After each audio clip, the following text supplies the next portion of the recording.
inspector appointed by the Secretary of State to examine the plan. A reminder, please, if everyone could switch their mobile phones and laptops to silent mode. No fire alarm tests planned today. No. So if the alarm does sound, we will need to evacuate the building using the emergency exit signs. You'll have seen the agenda for today. There was one item that we didn't finish yesterday, one of the Matter 8 items we didn't finish yesterday, which is about density. So we'll deal with that first on the agenda today.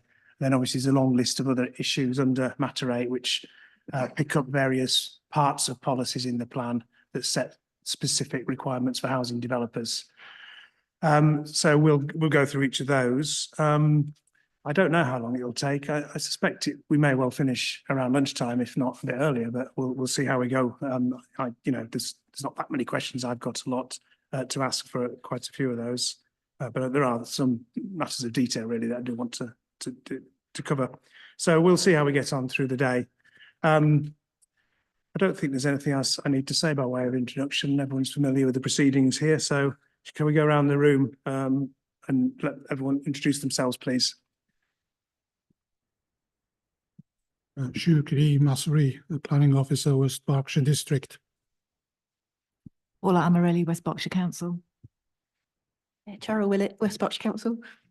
Morning, Lila Bassett, West Berkshire Council. Paul Goddard, West Berkshire Council, Highways. Alec Gore, West Berkshire Council, Transport Policy. Councillor Simon Pike, Thatcham Town Council. Good morning, sir. Tim Burden from Turley on behalf of Donington New Homes. And can I just apologise for not being here yesterday, sir? Hopefully you got my message. Thank you. Yes, I did. Thank you. Rob White, White Peak Planning for Bloor Homes. Mark Barrett from the Home Builders Federation. Morning, sir. Morning, everyone. Okay, thank you. Any procedural queries that anybody has before we start? No? Okay. Well, let's get on to matter issue 8.2 then, which is about the density of housing development. There's a section in the NPPF that deals with making efficient use of land and specifically about the density of housing, density of development. So that, provides quite a clear framework for the approach to be taken by local authorities, which I suspect the council will say is what they have endeavoured to do in policy SP1. So that's understood. There's a key bit of evidence that the council has, that was prepared, I think, by David Locke Associates, the West Berkshire Density Pattern Book, which has been referred to already at various times. So I've had a look at that. I think the main issue, and obviously the figures in here reflect the work that David Locke did, I think, is essentially that was the starting point for here, and reflect the direction that the NPF suggests we ought to be going in, which is about making efficient use of land, looking for higher densities in particular locations, particularly town and city centres and other locations served by public transport, but also a recognition that densities will need to vary depending on the characteristics of areas and achieving good design and things like that. So there's a few sort of issues about the way the policy is set up, and I've got a few queries about specific wording that may improve clarity. I suppose there's a general point about the degree to which there's flexibility in this policy, which is raised by a number of representatives. Some have seen them as being presented as upper limits. Some will say suggesting there ought to be more flexibility. In terms of the approaches are actually quite different, aren't they, for the different areas that are referred to? There's two that basically do sort of suggest that we're looking for achieving these as minimum densities. So for the urban areas, at least 70 dwellings, and the other settlements, within other settlements, at least 30, and higher densities in the centres of certain places. So, but it's all prefaced by density on individual sites will vary according to location and context, size of developable area, and site-specific issues such as shape and access. So even though there are sort of guidelines for looking for minimums, there are also those sort of caveats in the introduction. So do you want to just explain and sort of explain what's intended when there's a relationship between minimum, but also the sort of the introduction about whether the variety? Thank you, sir. Yeah, I think we're just taking the approach where we're trying to make optimum use of land, but also recognise about the character of the area, which varies across the district, in each urban area, each rural area is quite different. So we're trying to be more broad with that first sentence, saying it will vary according to location and context, size of the developable area and site-specific issues. In Newbury, Thatcham, Tilehurst, Purley and Calcott, generally more sort of sustainable locations where we have more public transport, more services. So trying to sort of maximise use of land within those areas. Town centres, we're saying about 70 dwellings per hectare. It could go higher, especially when there's flatted developments and again closer to main transport routes and transport nodes, public transport. And indeed, like the Market Street development, you would have seen when we were at the council offices, that's about 100 dwellings per hectare at least, I think. So it's trying to maximise those in those urban areas. When we get down to more the other settlements, we're saying about 30 dwellings per hectare, and that just reflects the more suburban nature of those areas. But again, it depends on the development and the scale around it. And edge of development, it reflects what's in the pattern book density pattern book exercise. I've done about 30 dwellings per hectare again. I suppose what the policy doesn't make clear and what we picked up on the other day was that the pattern book approach says about 20 dwellings per hectare in rural areas and edge of villages, and that's probably not said specifically in the policy. It does allude to it by saying no densities will be more appropriate, reflecting the settlement pattern, and we could make that clearer in the policy, especially distinguishing between AONB and non-AONB locations. AONB especially because it's protected landscape and it's more sensitive, and we have appeal decisions like the site at Charlotte Close and Hermitage. I think it was RSA 20, I think it is. That's already gone through an appeal process, so it's allocated for 16 dwellings. And they proposed 37 originally, and the inspector for that referred to the prevailing density character and was considered to be settlement as a whole. So when we're looking at the pattern book, you're saying appropriate densities for the site may be based on wider factors other than recent building in the area.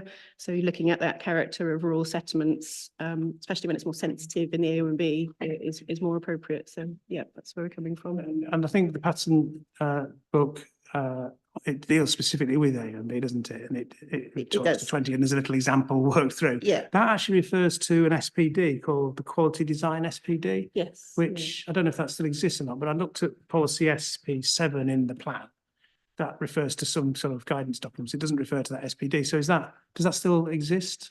It still exists. Yeah.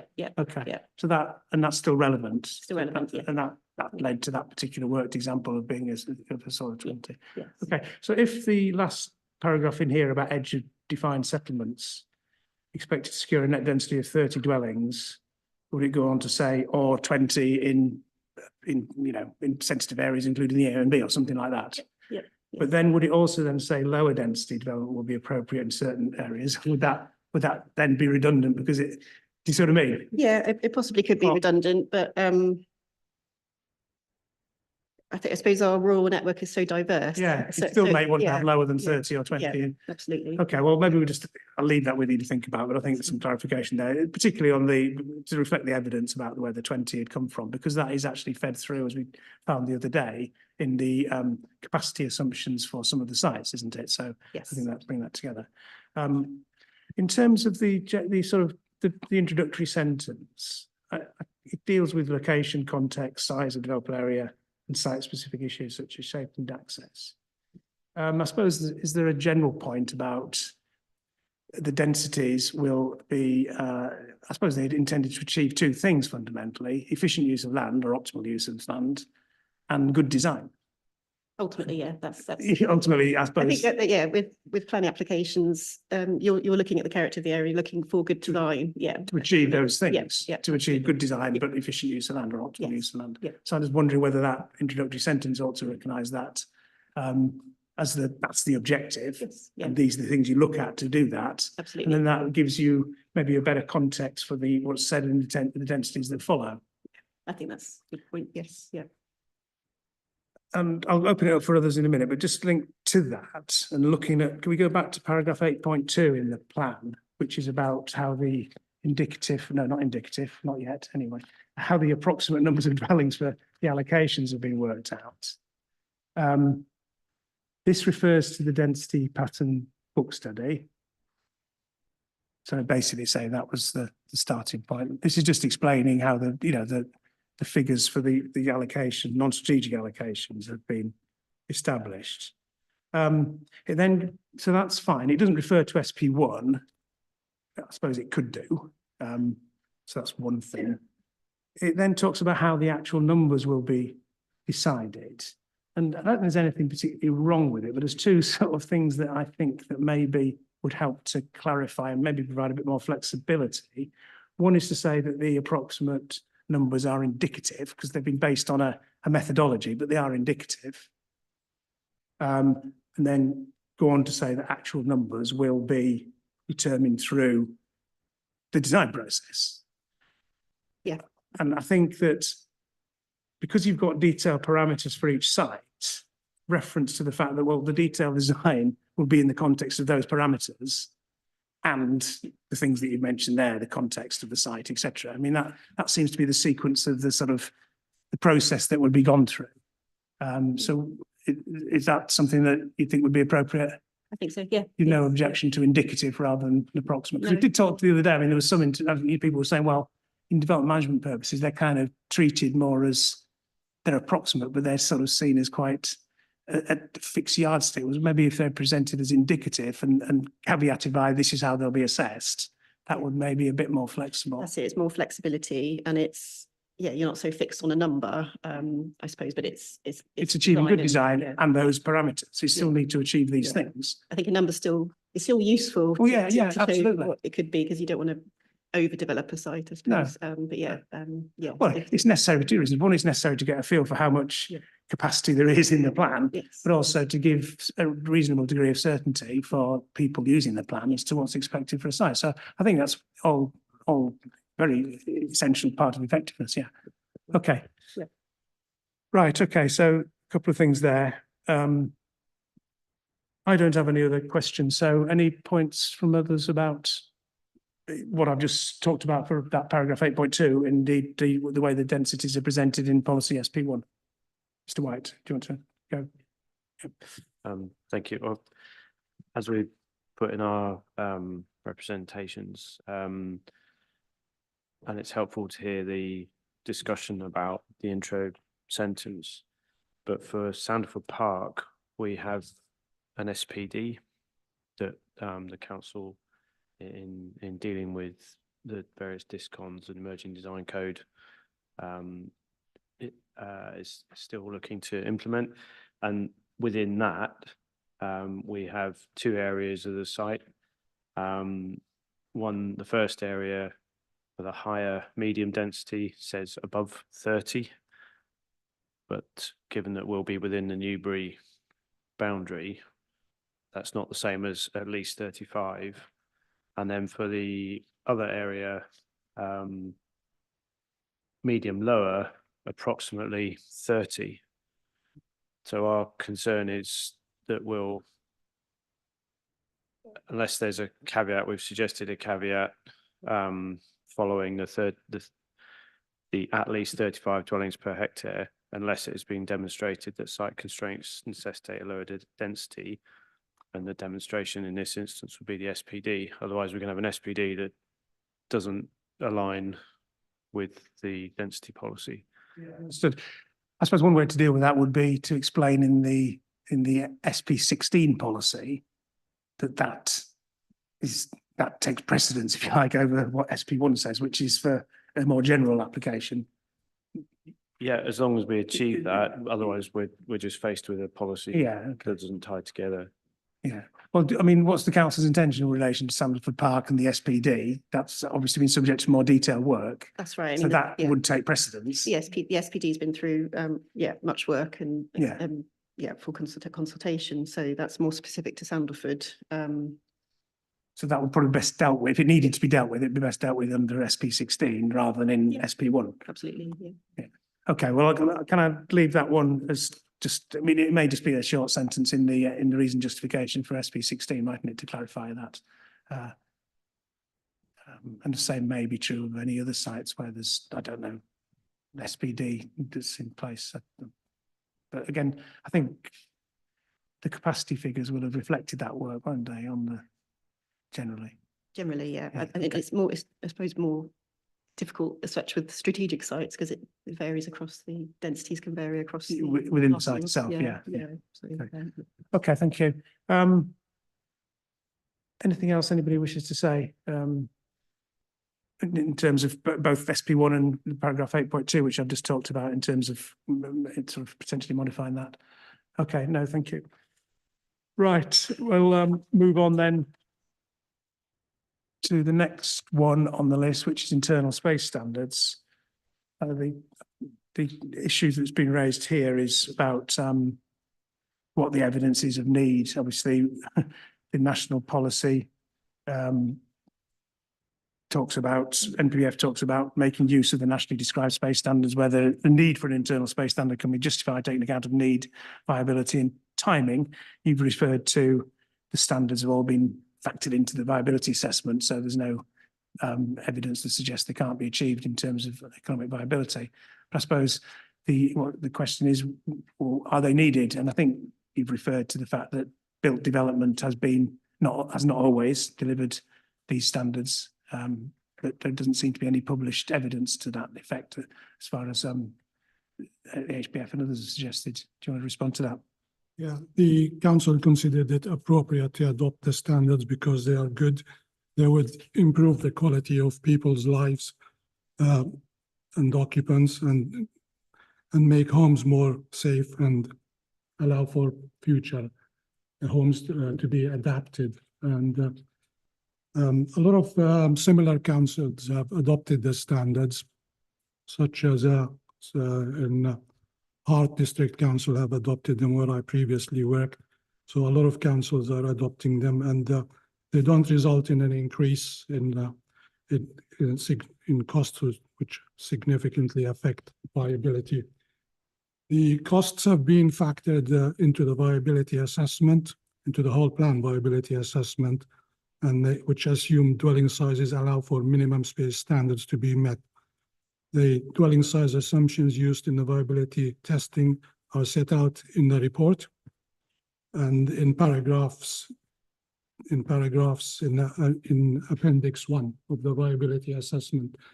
Although the council through anecdotal evidence and from officer observations, they have noticed in the past that the space standards have in planning applications, spaces have fallen below the national. The planning applications show that these standards are not being met. In some cases, yes. But have you got any is there any published evidence to that effect? Only anecdotal evidence through officer observations. What does that mean? I think the officers, when the policy was drafted, then they noticed from applications that in some instances the space standards were not being met. I suppose the way you started this explanation for why they're needed was about they're a good thing because they provide a better quality home, they improve quality of life, and they provide a more adaptable space. So for those reasons, you say they're needed. Yes. It's always a bit of a dilemma, this one, isn't it? If houses are being built to that standard anyway, well, what difference does the policy make? It's fairly harmless because they're being achieved. But if they're not being met, does that demonstrate a need, or does it demonstrate, I don't know, some things? But you don't. Okay, so the evidence that you have is a reference to some, officer examination of planning applications. Yeah, we've spoken to a few case officers, and it's been mixed. I think when you're in the town centre as well, there could be factors like building conservation, which it means that there is a lower, the space standards are lower and don't quite meet the criteria anyway, and that's just a balance, a trade-off. But sometimes when there's not that trade-off, we haven't got the policy in place. Officers are not keen saying it's not good design, but would approve anyway because there's no sort of considerations to refuse otherwise. But we can get examples of schemes. When the policy refers to permitted development, how would that work in practice? For permitted development, it might be difficult to achieve the standards that's recognized because there's not as much control. So the prior approval process It would be difficult. wouldn't allow consideration of that, would it? The council encourages them, but it'll be difficult to impose them or to enforce them in permitted development, especially conversions to resident. Yeah. I think we do say in the policy there may, however, be exceptions to the minimum standards where an applicant can show that it's not possible to fully meet the minimum standards.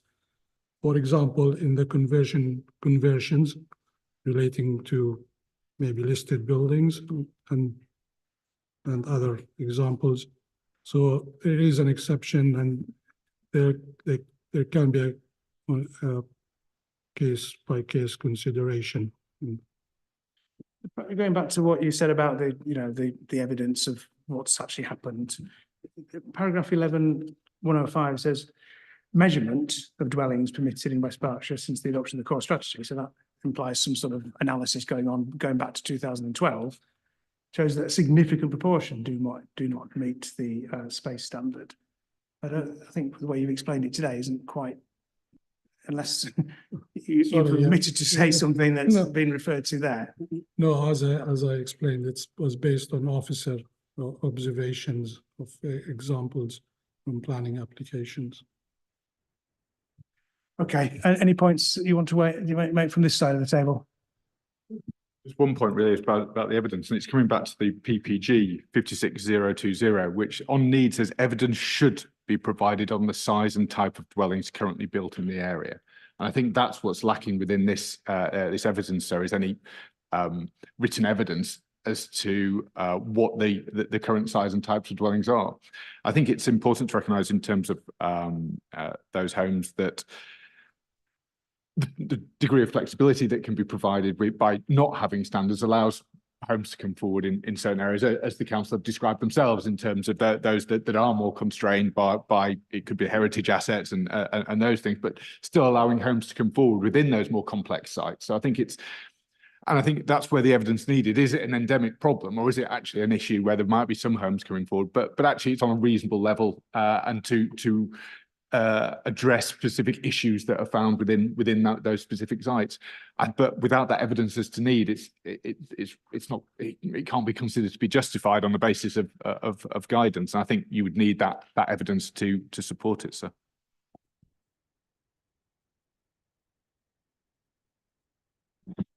So same point we made in our submissions, so not wanting to labour it. I think if this is something that's going to be pursued, there needs to be some flexibility there to reflect site-specific circumstances. But I think, as the HBF have rightly said, the evidence isn't before you.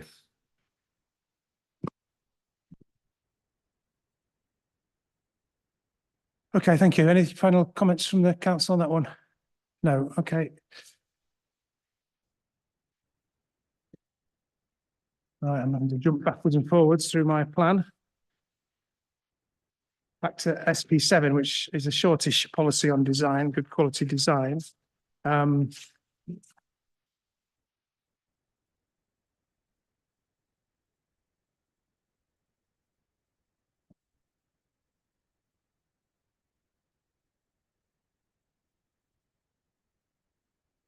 the reason justification here is, it doesn't mention the good design SPD, I don't think, which may be an oversight if it's unless I missed it. But it does refer to the National Design Guide and various other documents. I don't actually have any comments about this. I think there was one issue raised about Turley, I think it was about how clear it is about implementation, but I'm not quite sure what that is. Anything you wish to explain about that?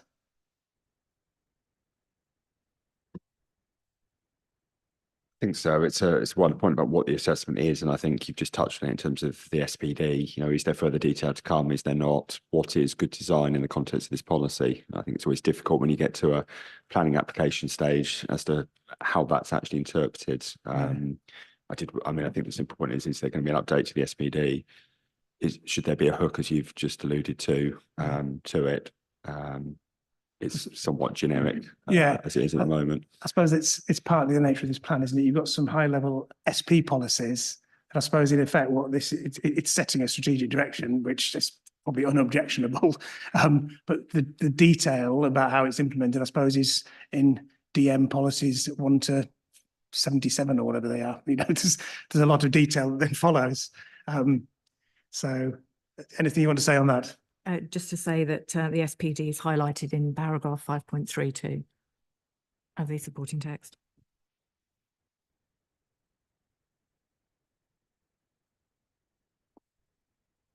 Okay, so quality design West Berkshire. That's the one. Yeah, sorry. Okay. Yeah, thank you.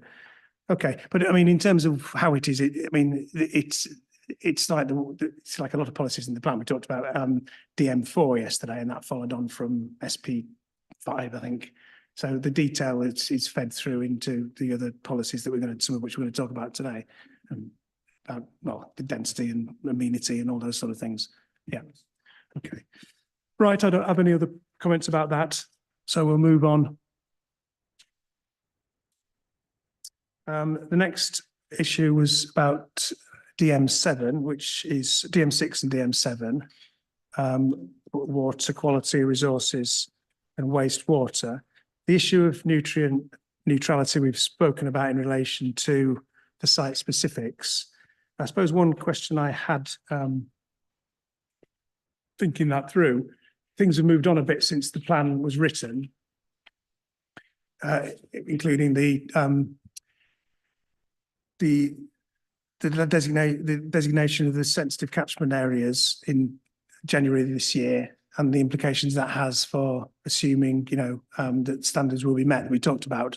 I'm just wondering whether the reason justification for some of these DM6, DM7 policies, DM6 I think it would be, wouldn't it? Needed to refer to that, bring it up to date. Yes, we can take that on board, yes.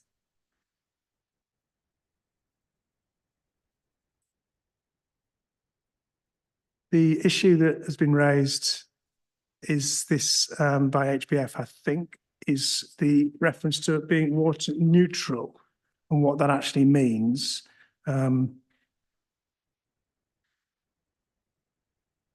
Where's this? Let me just find it.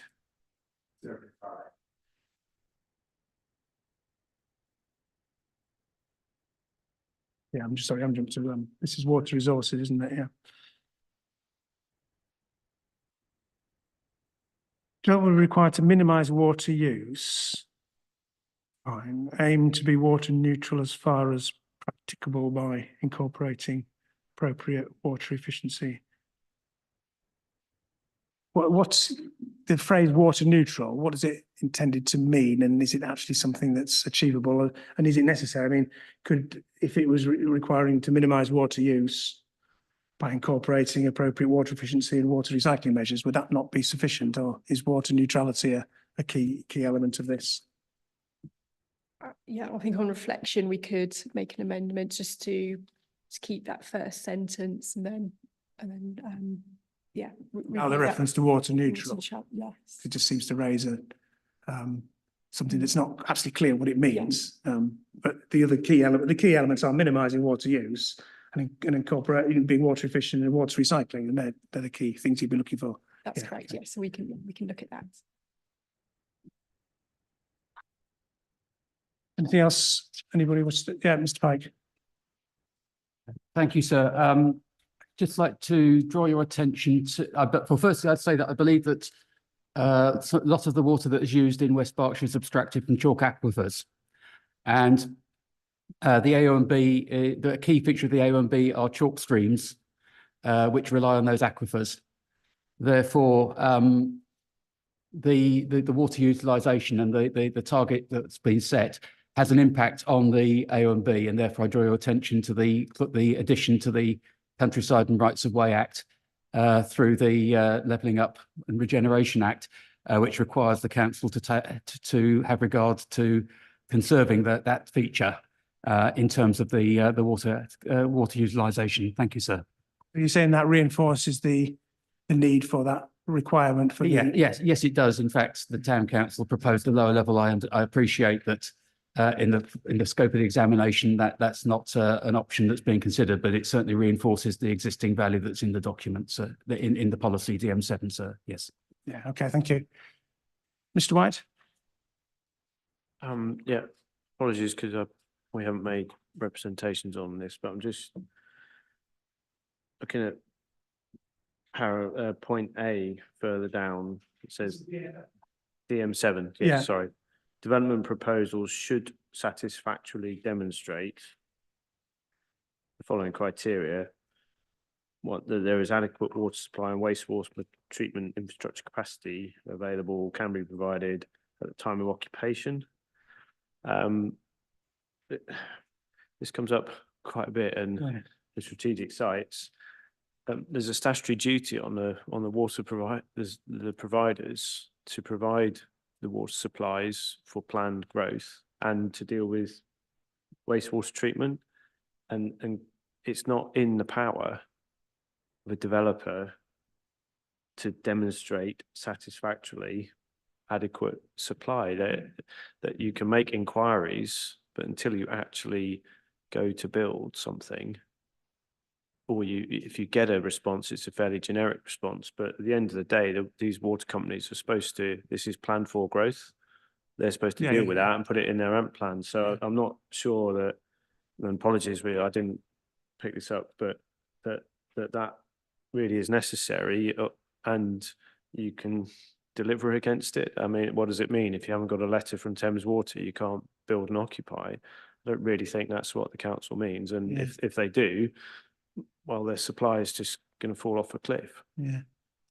Yeah, understood. I think, I mean, the intention, I don't think the intention is that the developer's meant to do something that is the responsibility of the water company, but well, you're doing to explain exactly you understand the concern. And sorry, let's do Mr. Barrett, and then you can have a think about. So it is something I didn't pick up in my original representation, but it is something we're seeing increasingly across local authorities in terms of stating that a developer needs to ascertain the capacity prior to, which is not part of the decision-making process because it is a statutory duty to provide that connection.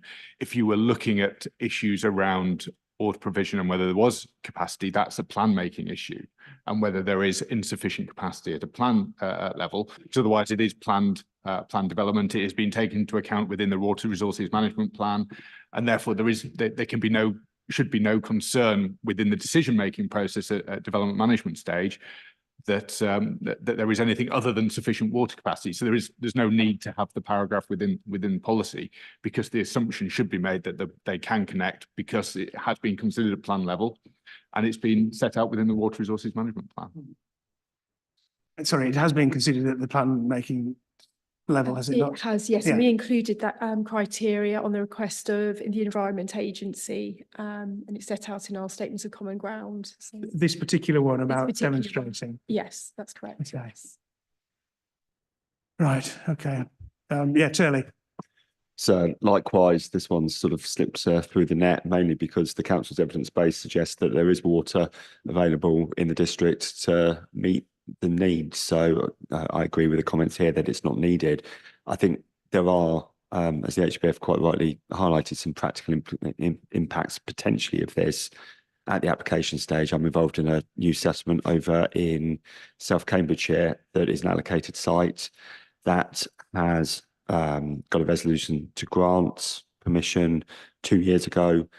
The Water Authority have said they've got capacity, but the EA have objected, and you may have followed it in the planning press. There's been a lot of stuff about water in Cambridgeshire, but the reality is for 2 years in South Cambridgeshire and Greater Cambridge, there's been a complete moratorium because the EA have come to a different decision to the water companies. I think the evidence before you, sir, says there is water to service this district. I don't think it's necessarily a massive problem, but I can see a line in a policy like this coming back to bite in years to come, potentially. Okay, understood that it's a statement of common ground agreement. Yes, with Just EA, just yeah. to clarify, which I hadn't picked up in when I mentioned talking about things earlier, is that the Environment Agency proposing a main modification to, rather than refer to at the time of occupation, instead refer to prior to the occupation of all developments.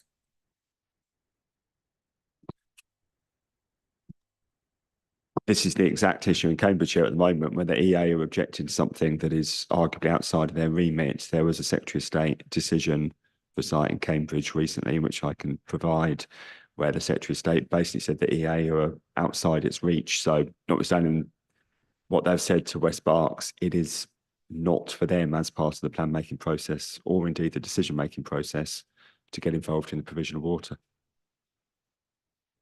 Yeah, and I think the proposed modification, the detailed wording there wouldn't change the fundamental point, would it? I mean, it's just yeah, okay.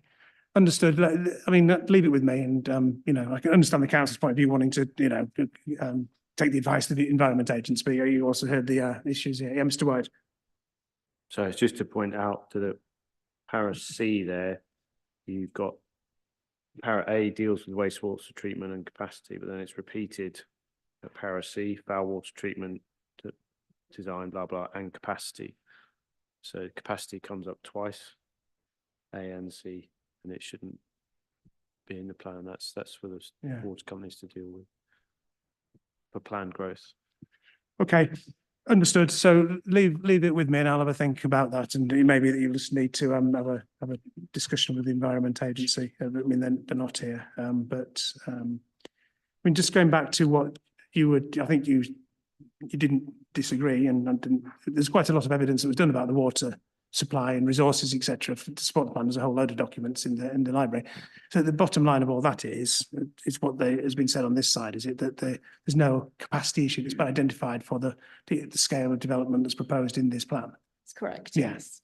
Including the windfalls and, you know, the overall level of growth. That's right. Yes. Yeah. So when the water cycle study was being prepared, our consultants had full information of the supply, so including unallocated sites that we'd considered, windfall development, or our windfall allowance. Yeah.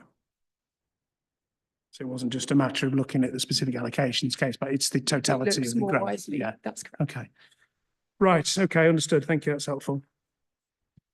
That's from Town Council. To follow up my previous comment, perhaps I'm not legally qualified, but perhaps the Levelling Up and Regeneration Act does make bring it into the purview of the council in respect of the water that is supplied from chalk aquifers. That's a legal matter you'll probably have to take advice on, but I just highlight it. Thank you. Okay. Thank you.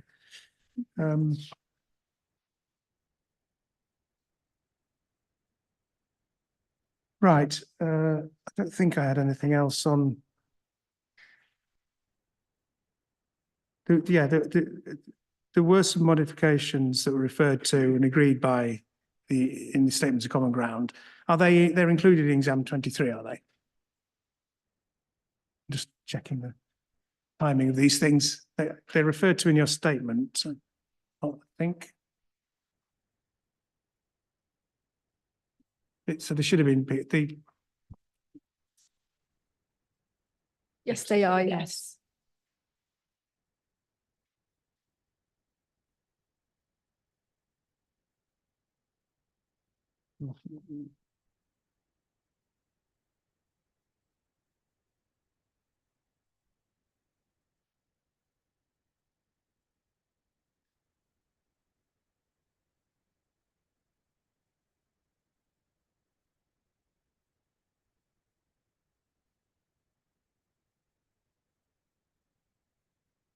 I've got in the exam 23 is a modification to DM7.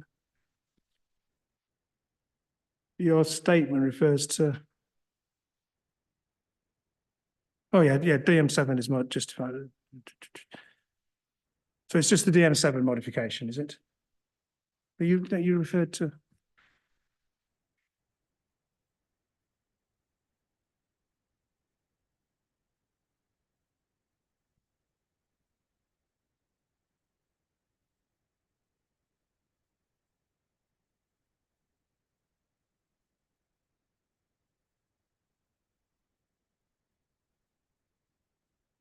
It doesn't matter now. I'll look at that. I'll look at the statement of common ground. It's interesting actually that this modification to the M7, in the reason for it, it refers to statement of common ground with Thames Water, not the Environment Agency.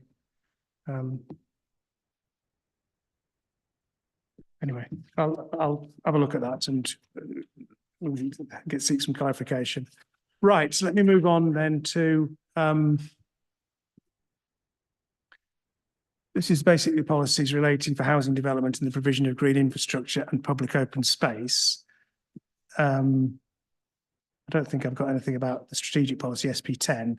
DM40, we've already referred to in relation to some sites, I think.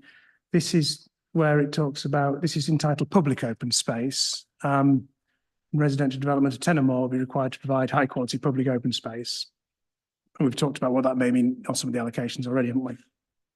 This is where this standard of 3 to 4.3 per thousand population is referred to. And that's where that came from originally, I don't know, but it's commonly used standard, I understand. What I don't think is totally clear is that what the sorts of open space would be. And I think we touched on this before. This is public open space, which isn't defined in the plan. I mean, maybe it doesn't need to be. I mean, but it is open space that has got public access to. Is that these numeric standards? That is correct, sir. Yes, Yeah. it is public open space, and some policies specify the type of public open space required, and it covers all types of public open space, including amenity and play areas, and So this would cover play areas, sports pitches. that's correct.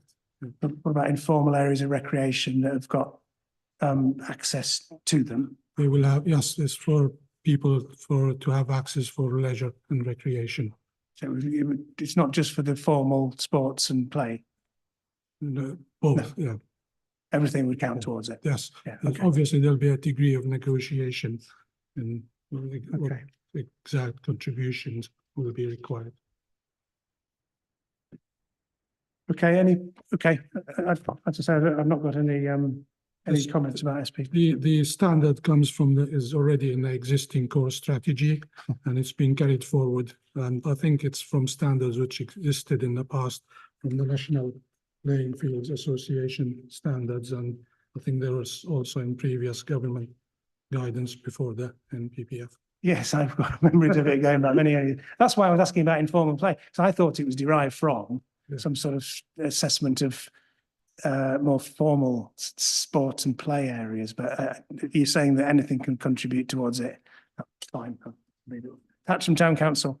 Thank you, sir. I would have a question about the definition of the word public, based on recent experience in Thatcham, as to whether it is meant to the general public or just the residents of the development itself. The wording of the policy isn't clear. I don't know if the supporting text clarifies that, but it's something that has arisen. It was resolved, but it's a question I would have: is what is the public? Thank you. Okay. That may be a very particular example, but I assume in common sense use of the word public, it means anyone could go to it. In practice, depending on the layout of the development, it may be more likely that the local residents would use it because of the where it's positioned and access. I'm thinking of a particular of what I thought was public open space, which is managed by the development, where signs went up saying that the people not on the members of the public, not resident, were not permitted to have access. Okay.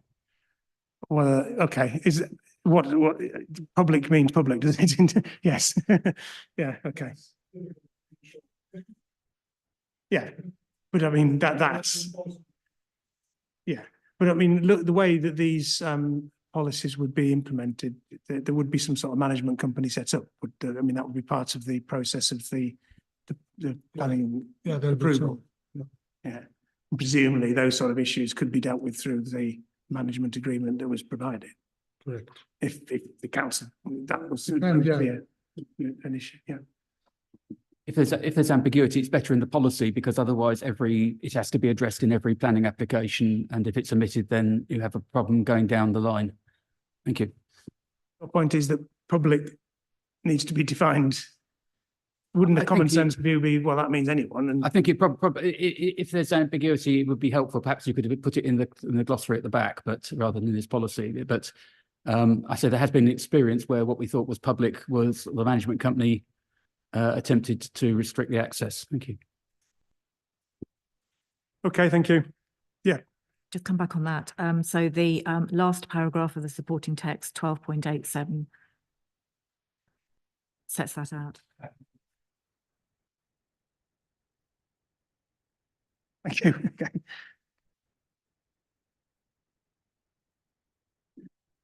Okay, thank you. Right.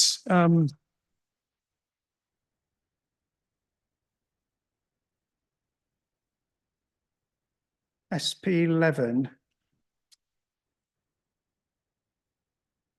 is biodiversity, which is a strategic policy.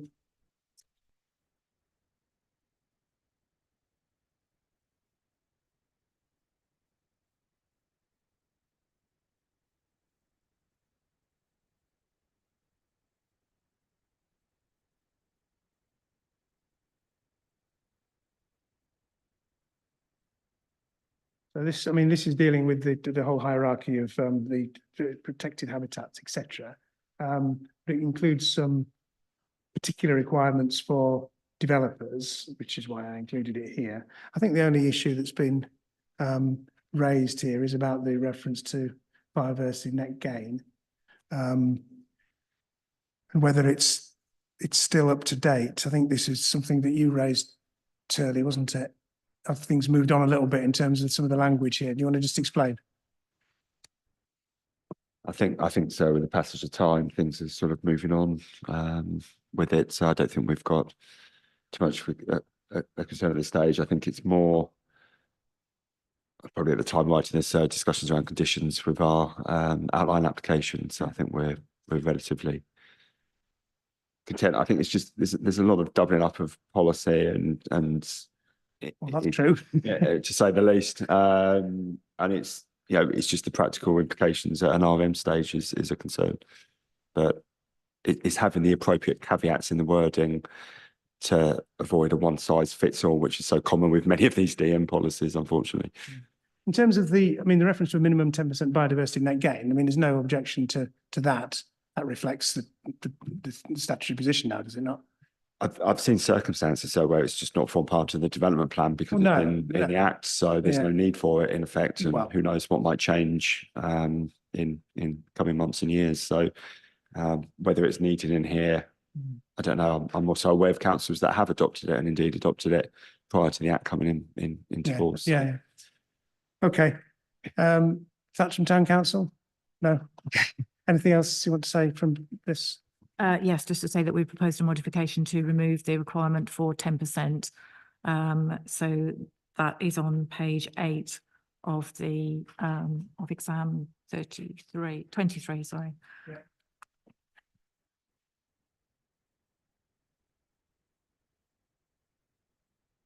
The reason for that? Well, to comply with national policy. So it doesn't duplicate. Yeah. It still delivers biodiversity net gains, That's right. but Yes. not to specify the amount Yes. because of that change, or Yes. yeah, let's say.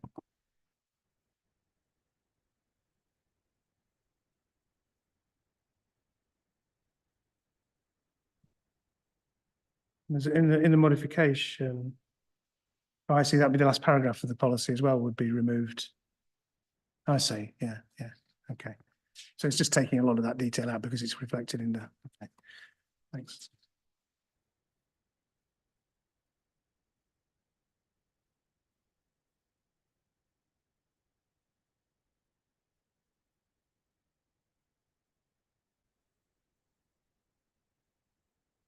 And the additional reason justification, well, I suppose that brings that up to date. It may become out of date, but I suppose it at least it explains what the situation was at the time, and therefore it would be clear if things have altered. So, yeah, okay, understood, and it provides a justification for the position as it is now. So, thank you. So just to, yep. sorry, probably like you, I'm playing chase the main mods on this a little bit, but I do wonder whether it is better in some way to hook it back to what the actual guidance says, because it refers to development more generally, but actually when you dig down into the PPG and the guidance around B&G, there are exempt developments, and there's no acknowledgement in this policy for those. Yeah. I'm just thinking this one size fits all might not necessarily be appropriate. You're talking about the opening paragraph as meant being. Yeah, I'm trying to. Sorry, my laptop's playing silly bees with the latest main mod, so I'm just trying to check what the latest wording Well, is. it would only alter. It would only remove the 10%. It would still talk about development proposal. But it required to demonstrate blah blah blah. So it would be the same. Yeah, I'm just wondering whether that should apply to all types of development, because there are some types of development that are exempt, as say from B&G. But I think if the point is a general protect and look to enhance, then that's likely to be okay. I envisage, but. Well, I suppose if it needed caveating at all, the last bit would be, and where appropriate, deliver a biodiversity. Right, sorry, I haven't got that bit up, so sorry. Thank you. Okay.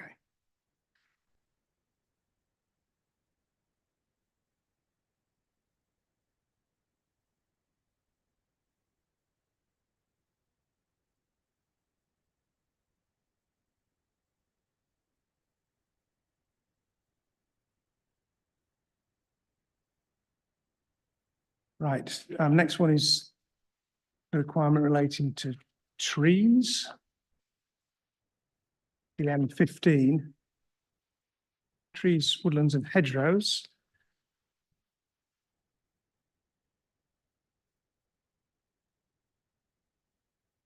Some of these, are many of these policies carried forward from previous patterns?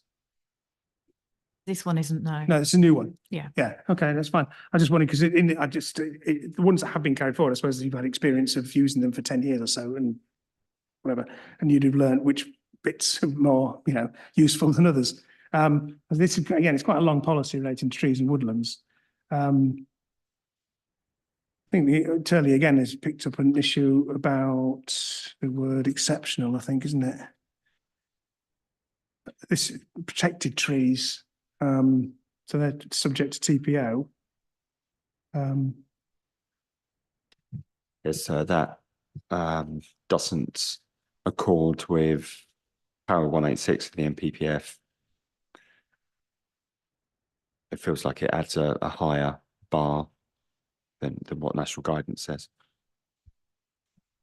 Sorry, which para? It's the one about ancient. It's 186 of the MPPF. So 186 of the MPPF sets out development should only be refused when it results in the loss and deterioration of replaceable habitats, such as ancient woodland and ancient or veteran trees, but protected trees, i.e. those with TPOs, are not included in that definition. And I think that's what this policy effectively would result in. So it almost prevents a loss of a TPO, which obviously has its own procedure to deal with.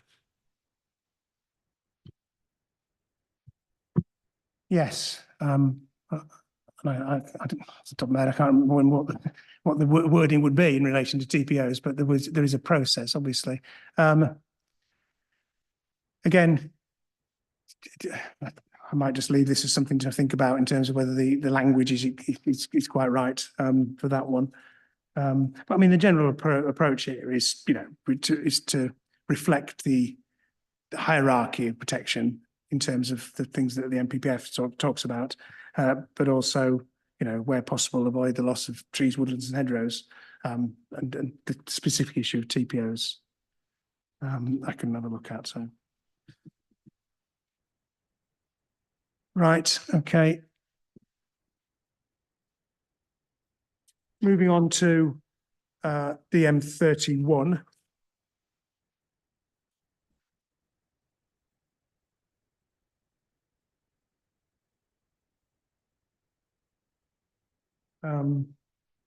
Yeah. two issues raised here. I mean, this again seemed to be the sort of policy that would be used quite frequently, I guess, in development management. And I guess it's similar to ones that have been carried forward from previously. Traditional residential amenity issues.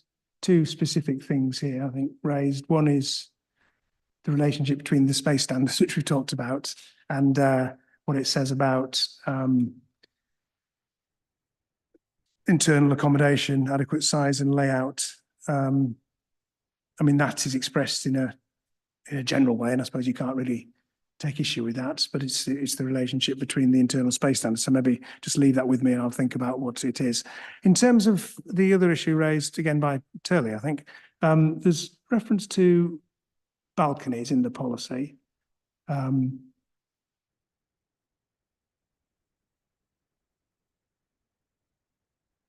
Anyway, there's a paragraph 11.113. It says, and I don't know what this really means, balconies may not be counted towards the provision of amenity space. Does that imply there's some sort of quantified amount of amenity space? Because that's not referred to in here, is it? The amenity space is referred to in supporting text 11.111. So as an outdoor amenity space when we're talking about garden space. So 1 and 2 bedrooms should be at least 70 square meters, houses 3 bedrooms and above 100 square meters. Yeah. And flats as well for communal space. So when we're talking about balconies, there's what we've been finding with some DM planning applications, that the argument is made that balconies should contribute towards that standard. And if they're not, what we want them to be is quite a reasonable size that they can be used still for making use to make use of an outdoor space as such, like on Newbury Racecourse, for example. They're quite large balconies. People do use them for drying their washing or having outside seating areas, and they are quite high quality space. But sometimes they can be quite small, or even just like a Juliet balcony, I suppose. And don't contribute. So I think that's what we're meaning by that. But balconies are private amenity space. Yeah. Yes, yeah, private amenity The only space, yeah. numerical standard I can see for flats are the 25 square meters and 40 square meters of communal space. No, you're right, sir. Yes. So isn't the point that the balconies are separate to the communal space? Yeah, well, but yes, but presumably you want both because because they serve different purposes. That's true. Yeah. Yeah. Yeah. Yeah. Okay. I think ultimately it was about better quality space for residents. Ultimately, is what I think. Well, both private and communal. Achieve. Yeah. Yeah. Yeah. But is that the point, though? I mean, what is the actual policy? I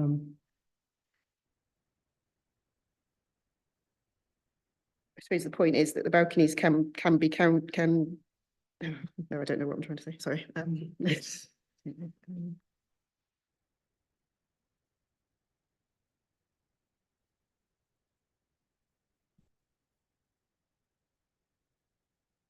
Maybe it needs rewording and just say balconies. Or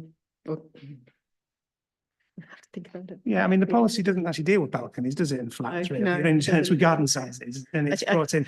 I think there is something, I can understand what you're trying to achieve. I think it's just been such a deal. It's been an issue with planning applications and important to members that that's why I can understand. Yeah. And I can understand generally that when you've got flatted developments, you want private amenity space in the form of balconies that are usable when possible, and also some communal outdoor space as well. And it's both. So I think maybe the policy itself should deal with those things.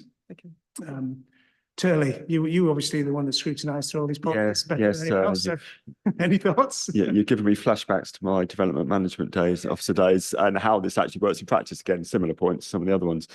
The point we've made in our submissions is there needs to be flexibility built in for site-specific circumstances. But I think this policy, I don't have an issue per se with standards. It's actually very helpful. Flexibility needs to be built in though, but I'm thinking the balcony point is a good example, because actually the wording of the policy at the moment is if I've got a scheme with some flats involved, do I need to provide a garden size of 10.5? How does that work? There's justification there for a refusal, which is, I don't think what the council mean, but I think I agree the balcony bit should be brought in. I think this bit of the policy probably just needs a bit of a dust off and a reconfiguration. I think what the council is saying, the policy towards flats would be the amenity space would be divided in two ways. One, balconies, some sort of private outdoor amenity space, i.e. balconies usually, and then some communal space as well, which serves a different purpose. But they're not the standard, but the numerical standards for those are not the garden sizes and things that. I just felt it'd be easier for everybody, including their own officers, if it was actually embedded in the policy a bit clearer for all of us. Okay. Thank you.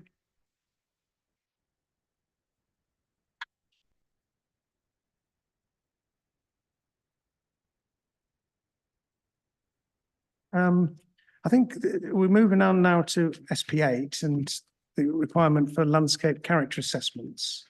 And there's from now on, oh no, this is something.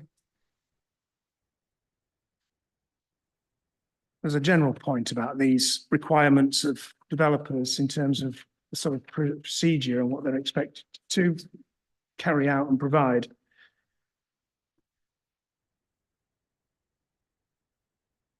In terms of this one in particular, I'll just have a look and find the right page.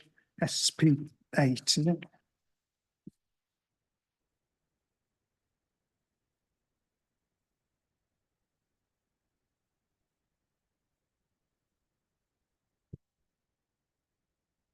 I mean, again, it just talks about landscape-led development. This is reflecting the essentially rural character of the district, a lot of, and the AMB and those sort of things, so understood. Informed by and respond positive to the evaluation of distinctive landscape.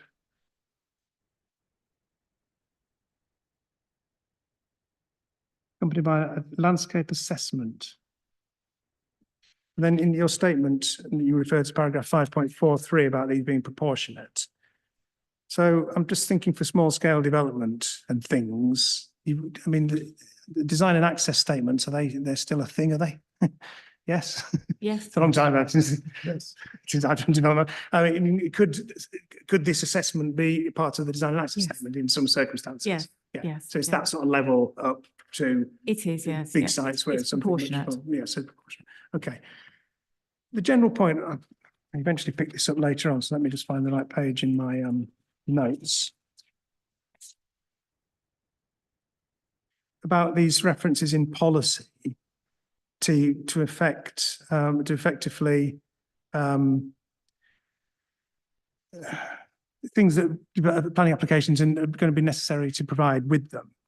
And I look back at the PPG about this, and PPG ID 14.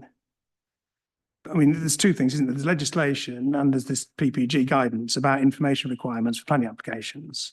And tell me if this is something the council does, but I mean, what the PPG says is that local planning authorities may request supporting information with the planning application.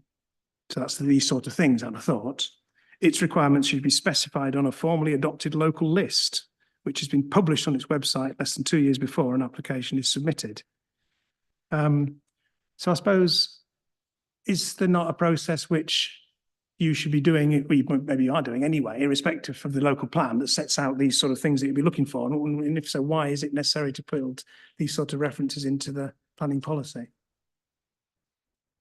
So we do have a local list, which has just recently been updated. None more. Oh, it maybe still being updated, sorry. But yes, this would form part of that as well. But really, it's linking, it's essentially saying how we would expect, how developers would be expected to show how landscape-led development conserves and enhances the landscape character of the district.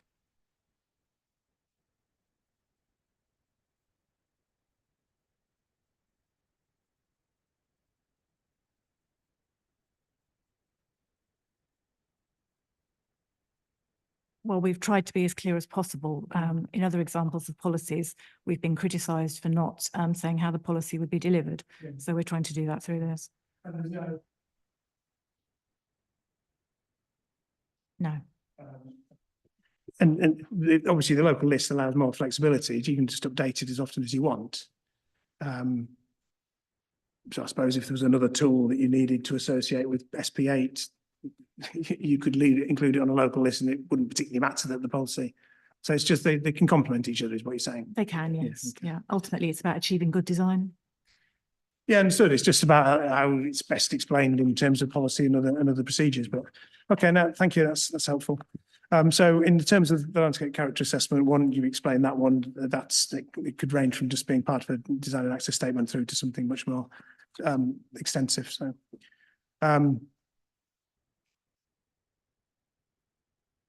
policy SP9. So sorry. Oh, go on, yeah. Sorry, sir. Just on the point, and I think you've got to where I was hoping you were going to go on this, because I think it's the last paragraph, the first sentence of SP8 basically requires every development scheme to come in with an LVIA, which I think, as we've heard, is not what the council intended. I think paragraph 5.43 further down clarifies that, but I do think that direct reference to the validation checklist is essential here. Otherwise, we're going to be putting LVIAs in for household extensions and all sorts. And I don't think that's, again, the council's assumption. I think it even needs to refer to major development and or refer to the validation checklist as well, because for example, I don't expect to have to put an LVIA in again for reserve matters submission, for example, when it's tied to an outline, but that policy drafting could theoretically require that. So the validation checklist would deal with the detail of things like reserve When matters it's needed. applications. It would Yeah. set out that level of detail. yeah, but the policy at the moment does not say that. No, and it was also it refers to in accordance with the institute guidance, doesn't it? Yeah, So it's a full-blown LVIA that last paragraph is effectively requesting for proposals for development. That could be anything. I don't think we're actually saying anything different between us, but again, it's just what happens at an application stage. We've all got better things to do than argue about validation checklists, which are fun enough as they normally are. So make life easy for all of us. okay, yep. If it would be helpful to refer to the validation checklist, we could do that. Yeah.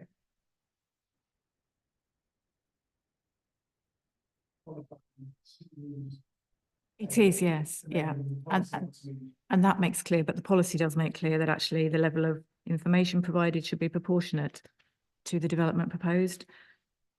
And the current guidance from the Institute does reflect what's in the supporting text.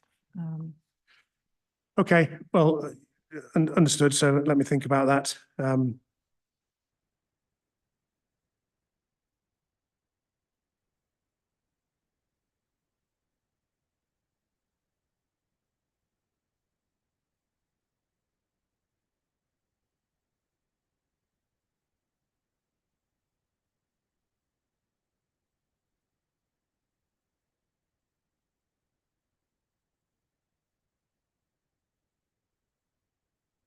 It's P9 then. A similar point about statement of heritage significance.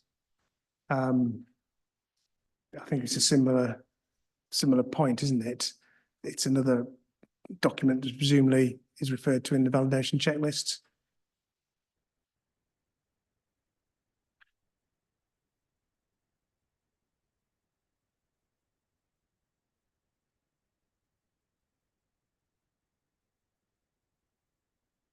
I've lost that part of the policy now, which actually refers to this, but it's in there somewhere, I'm sure. If I can find it.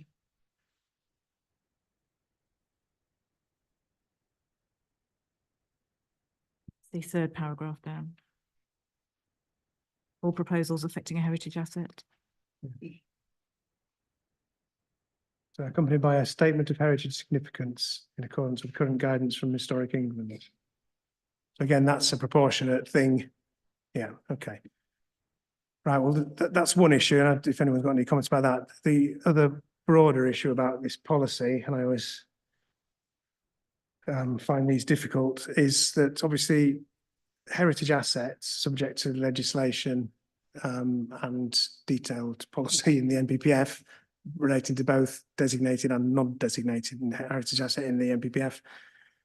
And policies that, like this, set out similar approaches, but not the same words. Which begs the question, are they intended to do exactly the same thing as the NPPF or something different? Are they intended to do the same thing, but just add a bit more detail? And I know that Historic England support it, subject to some amendments, agreed. What's the intention here? I believe we're discussing this policy and all the other historic environment policies on Tuesday. We are in detail. Yeah. So in advance of that, we're looking in more detail Okay. at the policies, and we're hoping to come back with some proposed modifications to align the policies better with the NPPF. Yeah.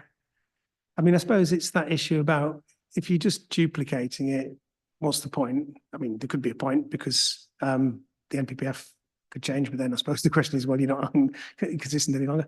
There's the legislative requirements as well. You've already got the legislation and the NPPF, which aren't necessarily totally aligned because there are differences in the way it's all expressed.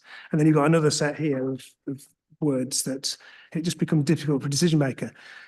I can see that if you simply repeat the NPPF, fine. I suppose if you repeat it and add a bit of detail, that can be fine.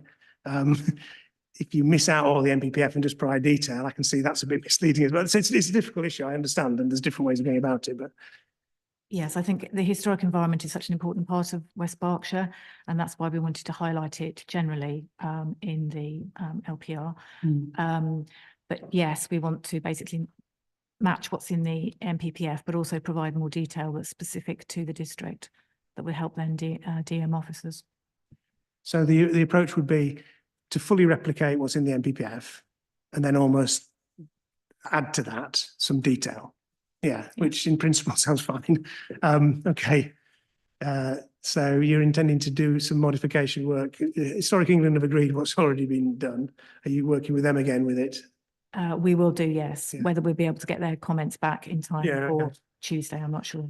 Okay, right. Okay, so that will be, so that may be something I mean, you say for Tuesday, and I'm just thinking that this may be significant enough to sort of say we need to add it on to the reserve day that we've got potentially, because otherwise the time is going to be a bit tight, isn't it, for you working on this and providing something on Tuesday and then not having a lot of time to think about it, and potentially Historic England also potentially not having had time to go through it as well. So yes, we weren't envisaging that the changes would be that extensive.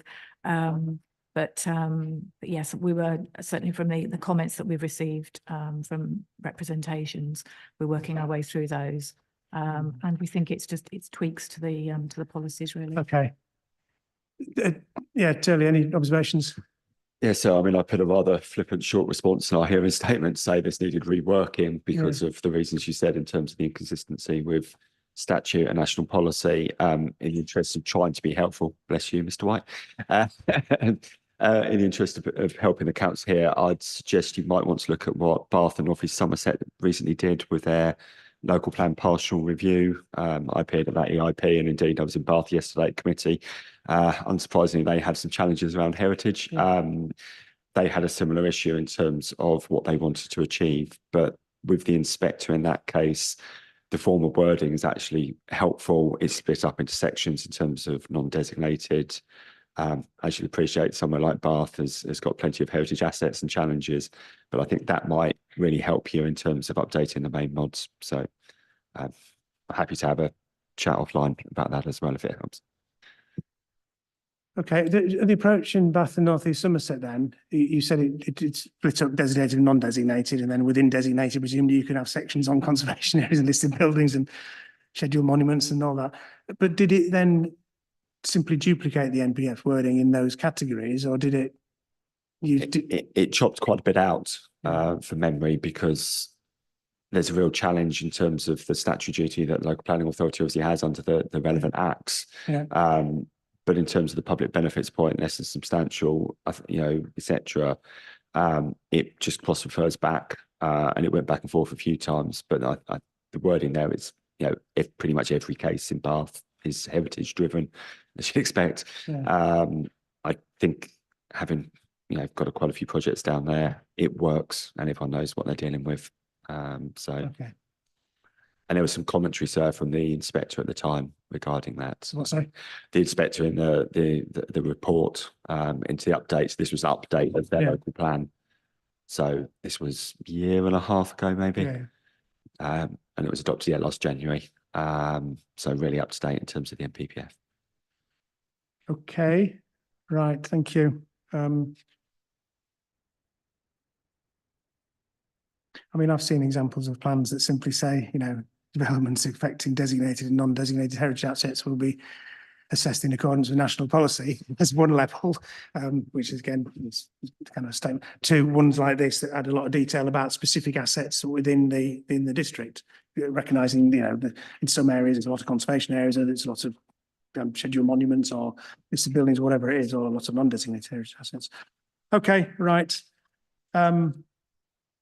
So yeah, we're going to come back to that, but in terms of the reference to the heritage impact assessment, that's something that it's there and it reflects the validation checklist. And yeah. So it brings us on to another assessment, the health impact assessment. This is DM3.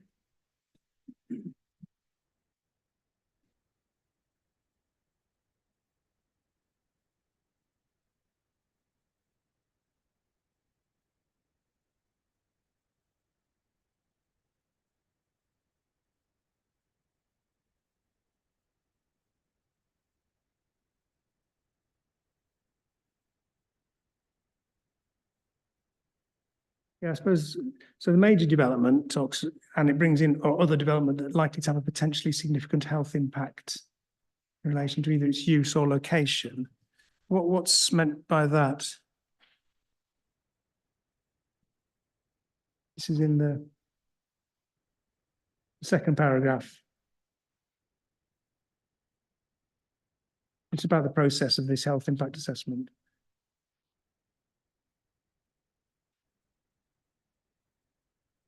Is this potentially bringing in things, uses, I mean, like for takeaways, or its close proximity to a potentially hazardous site or something of that nature? Is that the end? Potentially, yes. I was trying to think of something larger and all I could think of was a power station, but yes.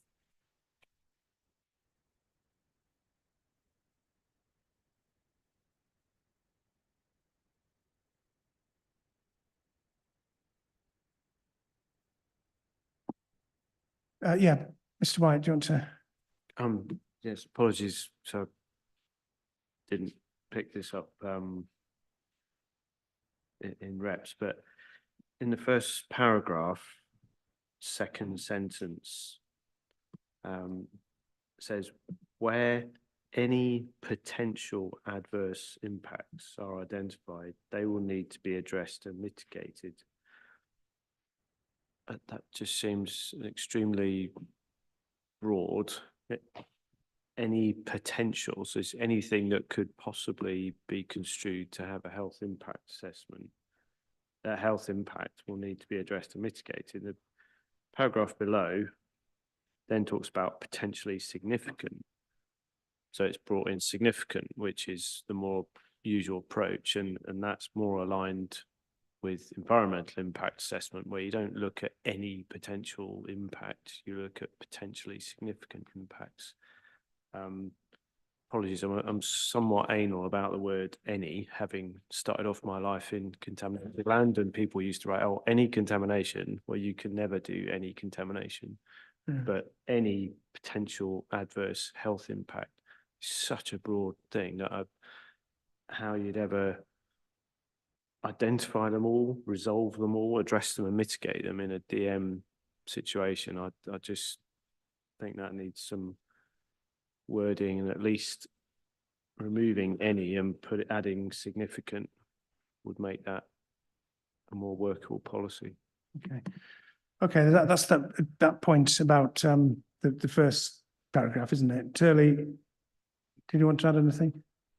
Similar comments, Mr. White. So we've made some submissions on this. There's a couple of points. Any major development. So any scheme of over 15 homes, my definition of major still, I think it still refers. So anything you'd need one.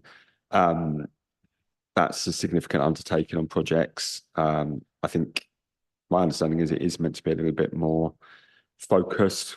I also am not quite sure how the council proposed to assess this from a DM perspective. I'm also not sure how the judgment in the last part of the policy would be formed. Development that would have an unacceptable impact on the health or well-being of existing or new communities will not be permitted. I can see a situation here, so where members of the public will be saying that they will have an unacceptable impact on their health through a development proposal.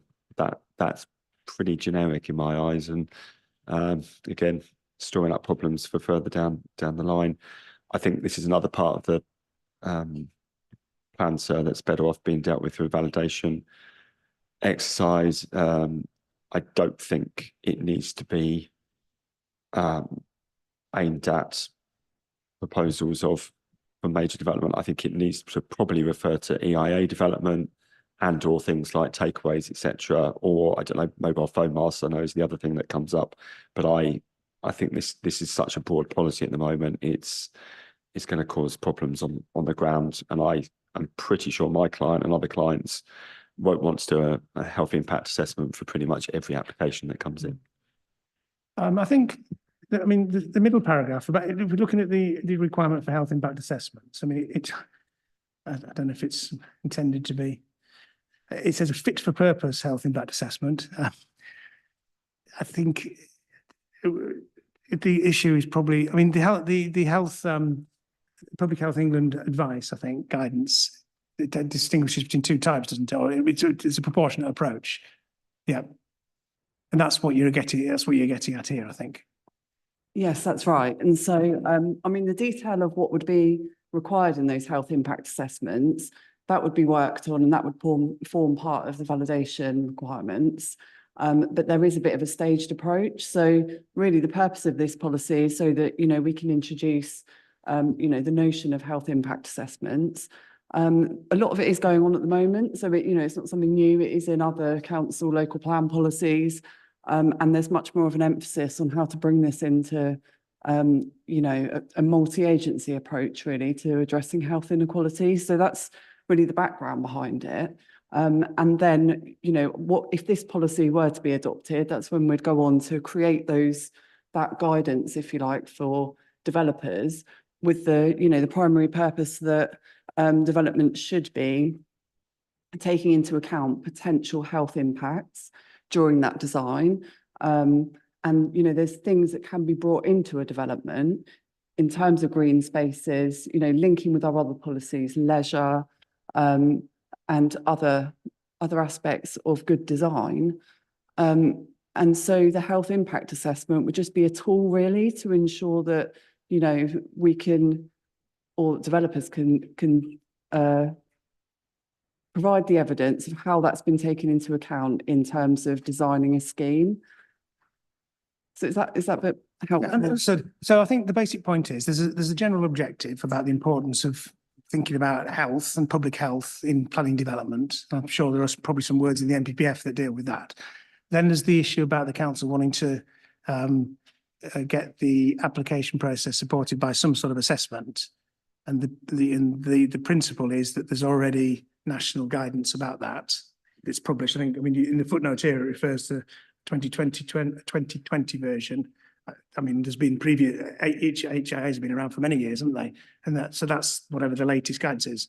So there is the point that there's the general objective, and then there's the council expecting development to be supported by a proportionate health impact assessment in line with national, up-to-date national guidance. Yes, so there would be, a different set of expectations for major development, for example, yes. Yeah, but isn't that recognised in that public health guidance? I think it talks about this sort of full level HIAs, and then there's there's a high level, like a screening option. Yes, and that's the process here. So you're not looking for anything different than that. No, but the council may also provide its own more practical guidance. Yes, yes, that's correct. And that may be forthcoming. Yeah. Okay, understood. Right. HPF, do you want to say? It's just one comment really. It's around use of the widespread use of HIAs and I think as Ms Burden said, in terms of the scale at which they're expected, I think that what it seems, and this is almost coming from what Ms Willett just said, in that a lot of the issues that are addressed in terms of health are already addressed within elsewhere in the plan. And it's whether actually there is a need for HIA. In my eyes, the HIA, the health impact assessment, should be undertaken with regards to the plan in terms of actually how the plan impacts that and how the policies are prepared to ensure that they're through good design, that they're there. So a part of development that meets the policies in the plan should also be fundamentally in the most sustainable locations and, you know, provide good design in terms of meet all those objectives in terms of health. And if the plan didn't do that, then that would be a failing of the plan itself.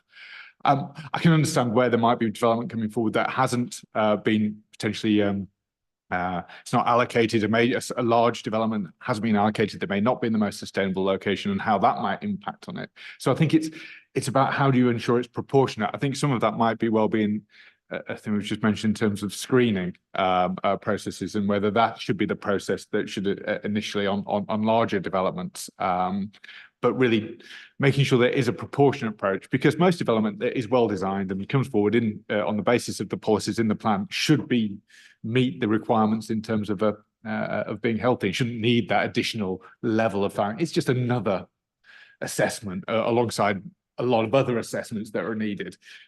Basically saying, oh yes, I've met the policies in the plan. Seems to be the case. Anyway, sorry, that's a bit of a rant. No, I understood. But I mean, I'm sure you're aware that there is the guidance out there about carrying out HIAs, and I think it does talk about them.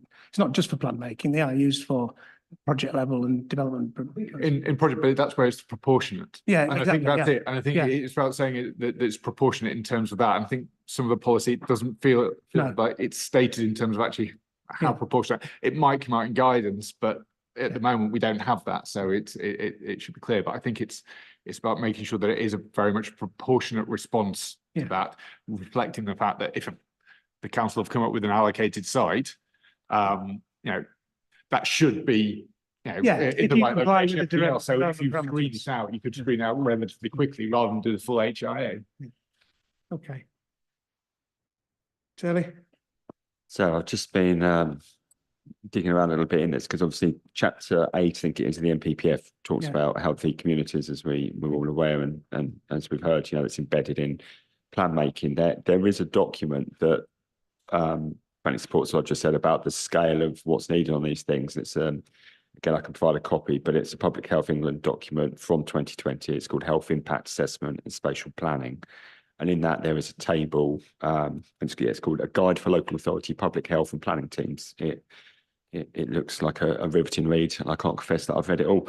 But there is a table in there in terms of certain criteria where HIAs should come into effect. So it's obviously at the plan making stage, but it does also seem to pick up the EIA stage being the trigger for when these will be required. So I maybe just encourage the council to maybe investigate that document a bit more. Sorry to throw it out at this late stage, but No, that's referenced in the plan. It's the footnote to the policy that refers to that document. And I've been through this before and that document before, I seem to recall. But anyway, I think that the principle is understood.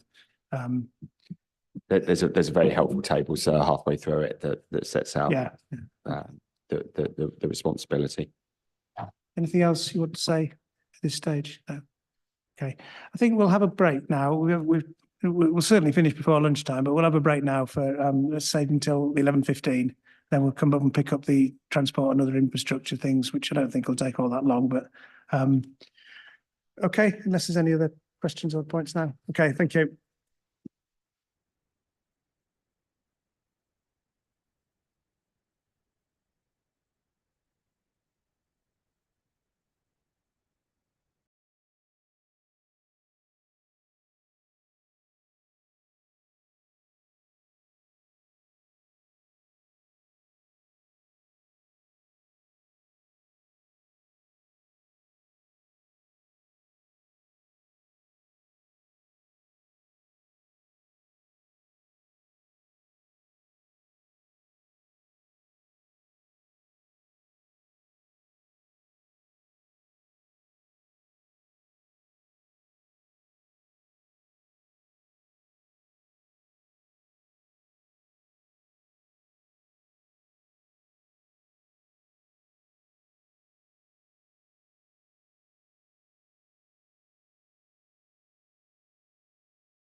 move on to, what was my issue? 8:15, car parking and cycle storage parking.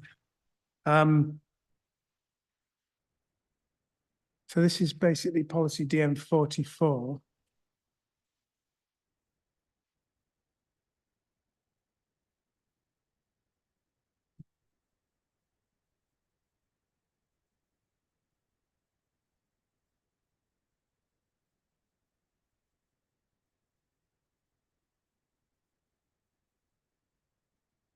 Okay, so policy DM 44, and then there's the zones that are in the appendix to the plan, and then there's various references to supporting documents, guidance documents or SPD. Well, what state, we've got 3 documents I think referred to: the Highway Design Guide for Residential Development,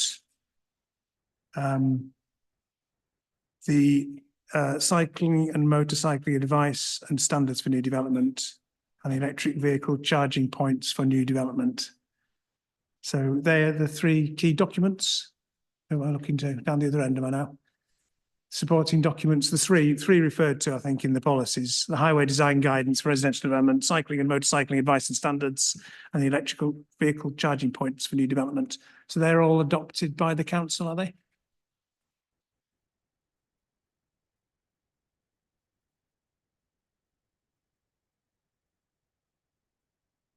Sorry, I'm just waiting for one of my colleagues to return, but yes, they're all in use. Yes. Yeah. Are they formally SPD documents, or are they just?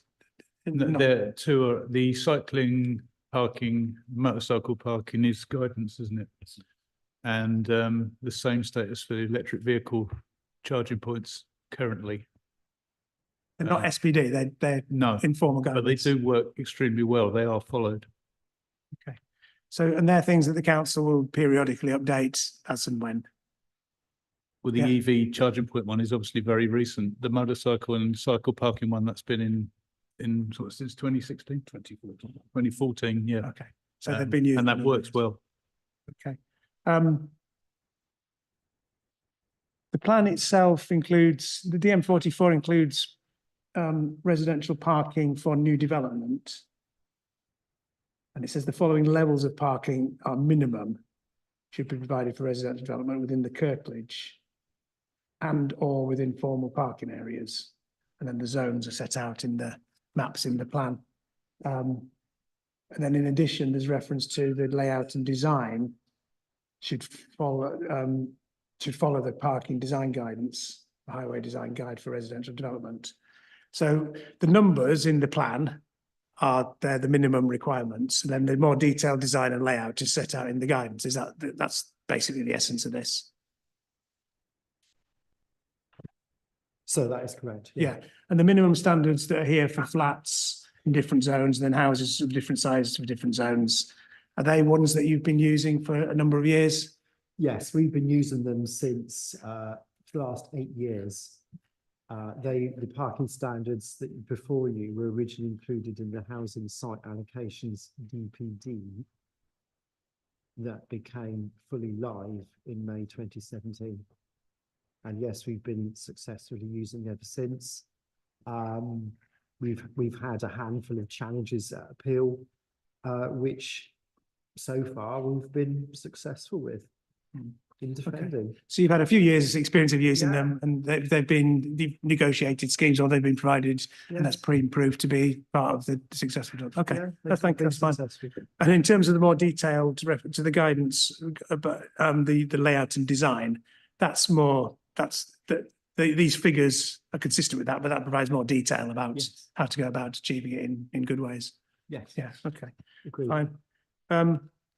Well, I don't think anyone's taken great issue with the actual numerical standards or the approach. I mean, this has been raised early on, and there's different ways of expressing reference to the guidance, whether it's to take account of, be in accordance with, follow.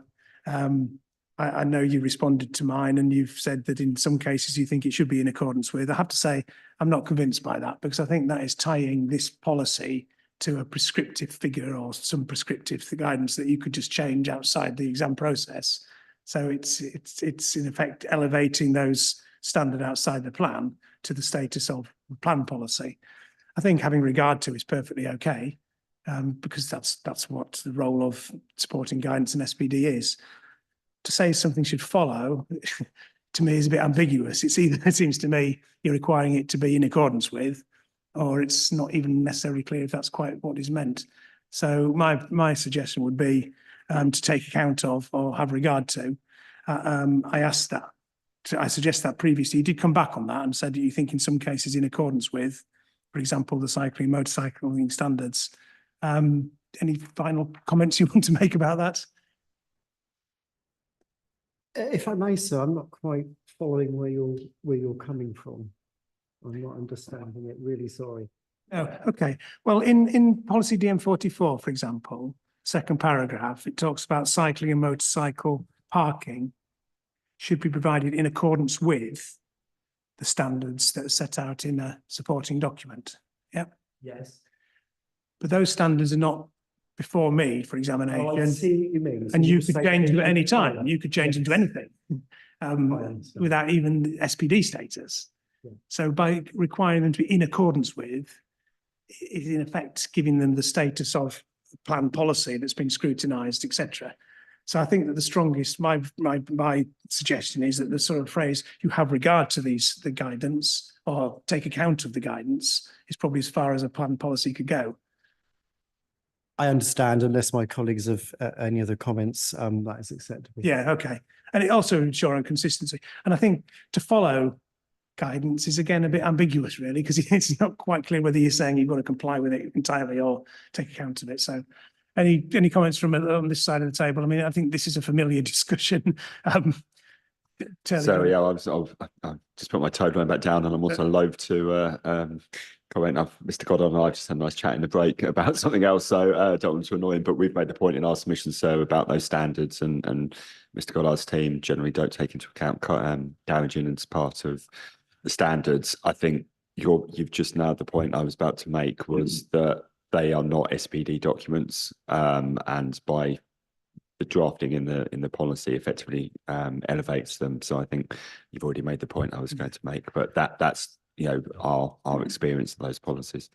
Okay, I'll come on to the specific point about the parking, the garage contribution. In terms of the parking standards in the policy, so they have got the status of policy because you put them in the plan, and if people wish to object to them, they can do so. And I've not seen any significant objections to them, and you've explained they've been used for a number of years. So, the policy here requires the following levels of parking to be provided as a minimum within the curtilage or in the shared area. So, okay, I think that's fine, and that gives those a status that seems to be justified. The main point being about whether you can count garages that have been provided seems to be a point raised. Unless Mr. White does something else you want to say.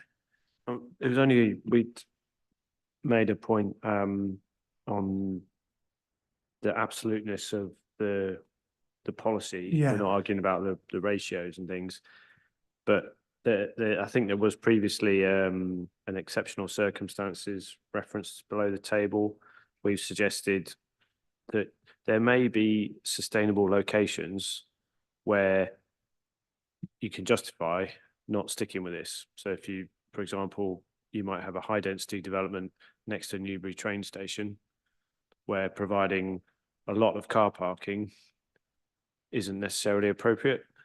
And you see that around you, you're pushing for high densities and then lots of car parking in centralized areas. So we're not arguing about the ratios, and it's certainly not really a relevant point to our main site, but there is no opportunity in the way this policy is currently worded to take a view on a site, which the council may want to take a view on a site. And you do see this. I'm based up in Manchester, and there's some developments there right by the tram interchange and train station that have no car parking deliberately to discourage car parking. Now, I'm not saying Newbury's Manchester, but you may have something in the middle, in the town centres, where it's not really feasible to deliver this or necessary to deliver all of this, and there's just no get out in this policy. There's no exception. Yeah, understood. I mean, there's the different zones, so there is a graded approach, but you're saying that even in that case, you may want to divert from those standards. And because they're expressed as a minimum, it's almost saying, well, you can't go, well, it is saying you can't go below that in any circumstances, pretty much. HBF, do you want to comment? At this point, it's about the parking in the electric vehicle charging. Oh, I'll come on to that. Yeah, it's going to come with that. Okay. Okay. Do you want to come back on that from either the planners or the highway? I mean, will there be exceptions to these minimums in some circumstances? My concern is that there was a previous term on exception. That my concern is that with the previous policy, there was the term exception to describe some sites. Unfortunately, that has somewhat been abused by some developers. We use the term exception, for instance, if there was a site of great community need, for instance. It was what, very what? If there was a site of great community need, for instance, Yeah. or there were historic buildings that needed to be retained. There was a little scheme that we approved recently that didn't comply with the parking standards. In fairness, it's very small. But it kept some historic buildings within the centre of Newbury. That was what we originally aimed that the term exception would be. You've mentioned the zonal approach. We argue that we've already accommodated how sustainable sites are. And some developers have then come in and said, well, our site's really sustainable, looking to count that aspect twice. We've already considered how sustainable the location is by the zonal approach that's before you, would be our argument. But are there not some situations where you may want to have lower provision than these in some locations that are very well served by public transport or for whatever? We consider that it's already accounted for within zone 1. It would be zone 1 of our car parking standards. Yeah. And we've applied that accordingly. It's seemingly successful so far. Okay, understood. Right, I can have a Thank think. In terms of the use of counting garages or not in this, I mean, I don't know how big an issue this is actually in terms of West Berkshire. Is this an experience that has been problematic? I've been employed a while with this council, and I sat here 8 years ago and argued about garages. Your predecessor was sat over there. That's the only difference. At that time, we had experiences of some sites, and I can give you examples. One of them is Dorneywood Way in Newbury, which had the classic driveway with a garage. There's just cars everywhere in there. It doesn't seem to work. So what we then did is, okay, well, let's approve some sites with bigger garages then, 3 meters wide. And we applied that at Pinewood Crescent in Hermitage. Again, it didn't work. So we've moved away from garages, and there's national evidence, including contained in the Manual for Streets, that says that garages are only used by 36 to 45% of residents. So if they're not used by most people, if that's the way that people live, then we argued 8 years ago, and I'm arguing now, that we need to take consideration of that. And therefore, we don't count garages as parking spaces, but we do allow carports, because then they're less likely to be used to store the freezer and the bicycle. And there's a recent site, it's at Woodlands View in Newbury, where these new parking standards have been applied. And the difference in the amount of car parking that's on street, that we then get complaints from refuse collectors and emergency vehicles that they can't get to where they need to go because there's parked cars everywhere. So we have a clear evidence that that policy has worked about not providing garages, including them as for parking. You've alluded to, I mean, the ultimate problem is, I suppose what you're saying is too much street parking is a bad thing. Yeah. For what reason, particularly in, say, new residential development areas? Yeah, because the garages are not used. No, but what's the problem with street parking? Isn't it an efficient use of space overall? It can be, and in some instances, in some housing developments, we provide lay-bys and wider roads that allow for that. And we've even allowed some developers to provide their car parking ratio, particularly if you've got sort of shared parking, to have that on street, because yes, it slows traffic down.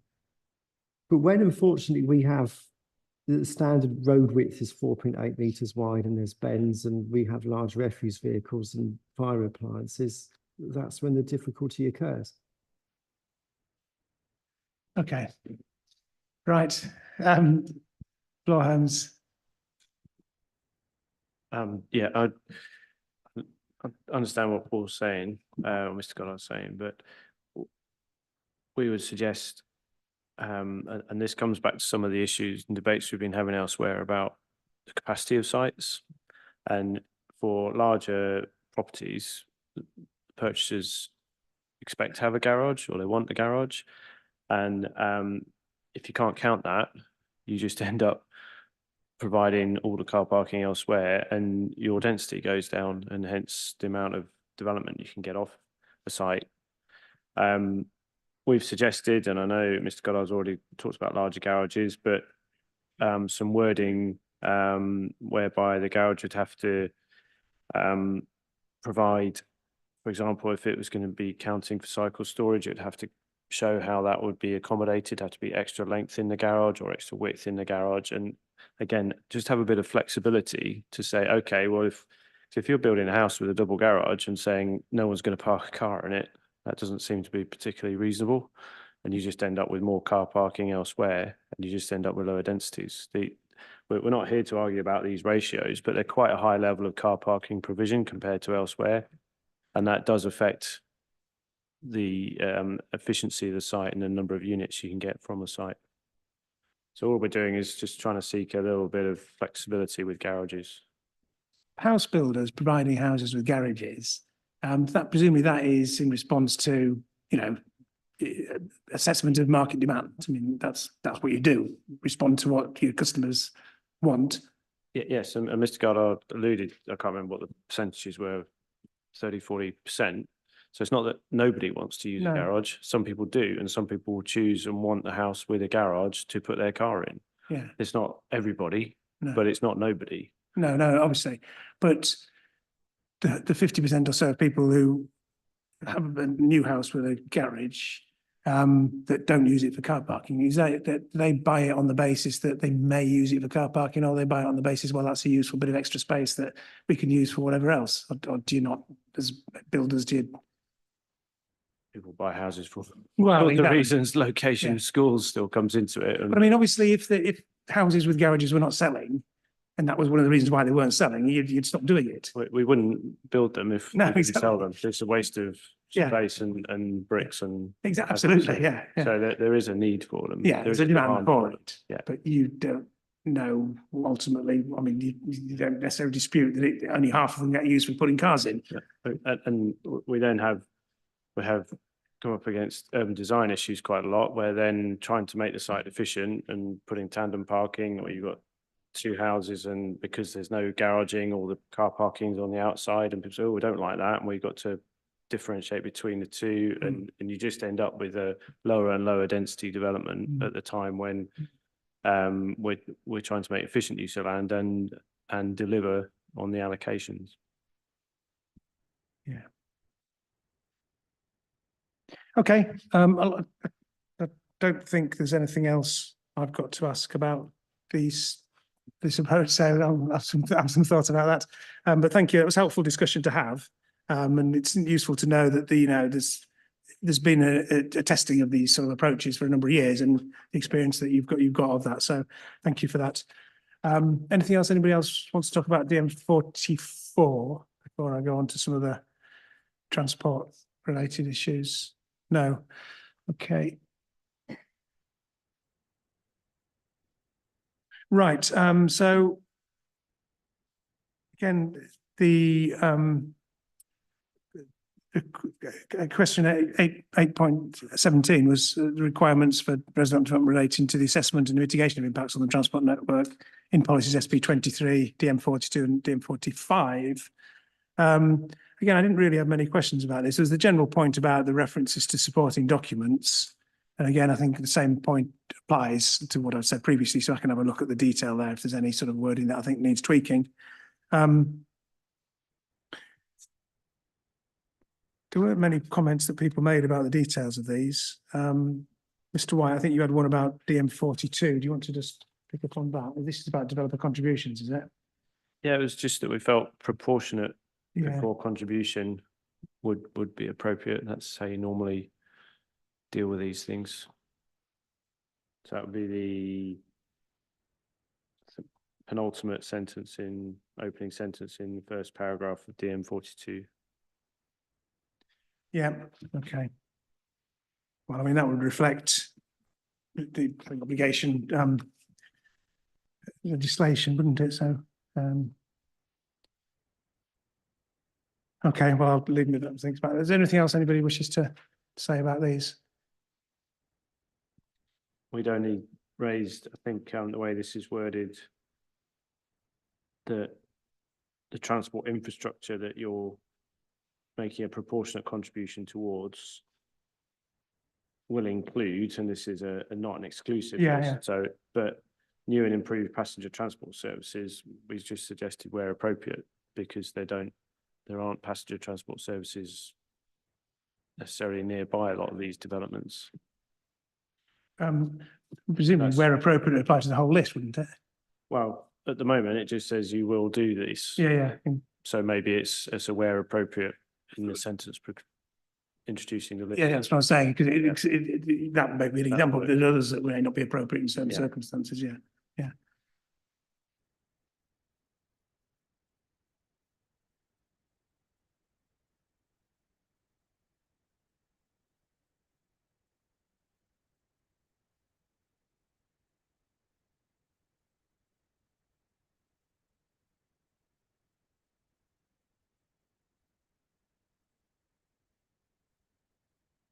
Okay, anything else on this one? No.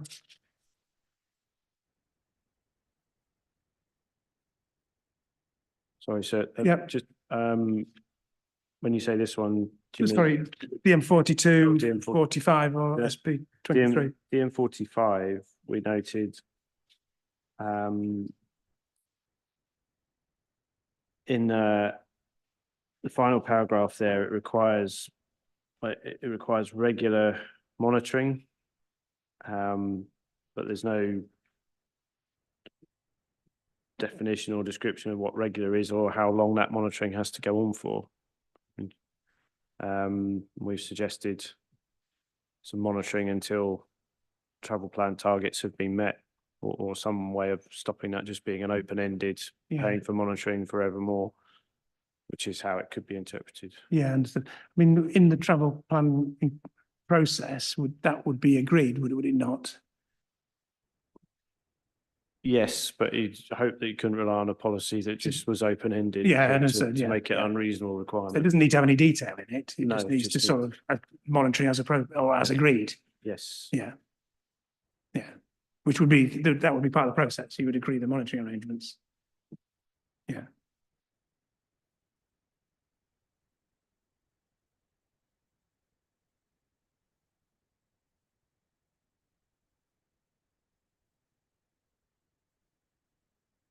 Anything else on those three before we move on? No? Yes, so I was just going to say Yeah. that as far as monitoring travel plans go, that would be normally for 5 years after the travel plan had been formulated, unless it was a huge site which was taking longer than that to actually build out. Yeah. Yeah. But so the principle is that the monitoring would be agreed as part of the travel plan. Yeah. Yeah. And, you know, in cases with the big developments like Sandalford at the moment, there's already been pre-discussions that took place with the developer where we've suggested or agreed that instead of the developer coming forward with travel plans, that part of the developer contribution could be put towards the council having a travel plan officer, which would ensure consistency between developments and save, ultimately might even save the developers money on consultancy fees who'd be developing travel plans for them. Yeah. So you'd have an officer that would specifically deal with that across the whole site. Yes. Yeah. That's Yeah. the aim. Okay. Okay, so flexibility in the way they're monitoring, but the basic point is that the travel plan to be effective has to have some implementation and monitoring mechanisms in it. Yeah. Absolutely, Yeah, yes. yeah.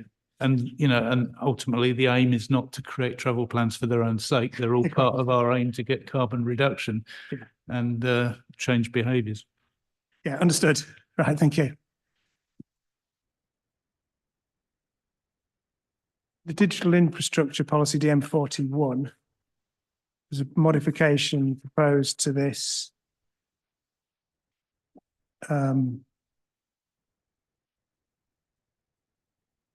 Referred to in your statement. Again, I'm not checked. Is that included in exam 23? It is, yes. Yeah, okay.